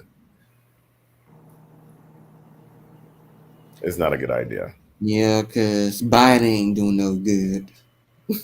I What hope do you he think don't. about Biden? I don't like him, and I hope he don't get reelected. Yeah, I don't. To be honest with you, I don't like Biden either. But what's going to be the alternative? I mean, is he going to run again, or he's not going to run? He probably gonna run again, even though he gonna be almost 80. But I mean, I hope he doesn't run again. It'd be somebody else. Because I don't know how they let an 80-year-old man run a country when they should be at home with their grandkids. Do you think Trump is going to run again? Oh, Trump gonna try because he ain't gave up on that election. He still say he won and talk about they rigged it. He talk about the presidency so much. Oh yeah, he gonna want it back again. He gonna do his best to win. Now, Tim Suna, how do you feel about the Mexicans caught on tape. They were insulting the Oaxacan people further south, calling them little dark people and ugly. And you said that there was no division with that. The Oaxacans, when I was reading in the newspaper in the LA Times, they were very, very pissed off about that, and they don't want to have nothing associated with being Latino. Yeah, a lot of indigenous people actually are Latino and Hispanic, but a lot of them don't get accepted because the other Latinos don't want to accept them because they dark skinned, they indigenous, they're American, right? And they see them as savages. Right. Well, Acuna, they did a whole entire thing on there in the New York Times. You could read it, and a lot of them took exception to it. They felt insulted by it, and for them, they were part of the protest too to get those Mexican officials out of there. You could pretty much Google that over YouTube, and it's actually in the LA Times of how the Oaxacans felt about that. Because the indigenous people in Latin America, they get treated like shit. They get treated bad right next to the Afro-Latinos. So. Right, they do. It was pretty much interesting telling as far as how the way they felt. Now, I'm gonna post an article as well too. You can look at it. It was a pretty good article. You hearing it from their perspective. The Native Americans don't get treated well here in America or in Canada. Yeah. So. But yeah, I would love to look at that article. Oh yeah, I'll give it to you. I'll post it right here. And it was a pretty good article. I was just like, wow, this is pretty cool. And I think there was a couple of videos about that on Democracy Now! About that on YouTube, and I'll post that as well. Yeah, I'll post that as well. The Democracy. Yeah, I said that's a shame. They don't even accept their own people. Mm-hmm. Oh, here it is. I got it right now. You can look at this in Democracy Now! It's about 18 minutes long. All right. Sounds there we good. Go. Here it is. I post the link. So, because I'm not talking out of my ass, this is the receipts. Oh yeah, it's true. I believe you. Mm-hmm. Yeah. So it's not. No, that's how they felt. Tim Cascuna, you could look it up. Democracy Now! And there was a lot of. They was really, really pissed off, and I actually seen them in City Hall too, and they were protesting those people to leave. I don't live too far from downtown. Yeah. African Millennial, get some sleep. Yeah, I gotta get some sleep. Yeah. Don't do a queso on us, okay? Do me a favor, Sure. African Millennial. Can you post this, the last YouTube link on the chat, the comment section? I want people to look at it. It's a YouTube video. Just post it in the comment section. In the comment section, people could look at it. Okay. Yeah. Sure. Yeah. Let me just try to find it. Yeah, it's right Okay. on the private. Yeah. And just post it in the comments. And let Tim and Kuna look at it.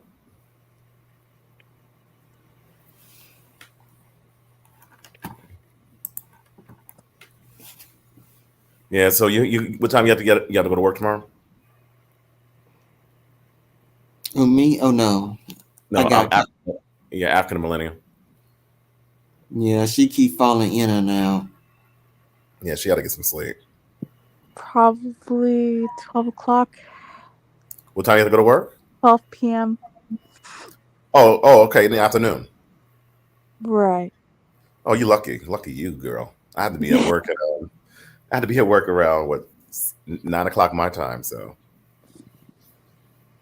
I don't go back to work until Friday from 7 to 3. oh, good luck. Oh, that's cool. That's cool. But AM, get some sleep, okay? Oh yeah. All right, then you have a good night. See ya. See ya. See you. Nice talking to you. Come back again.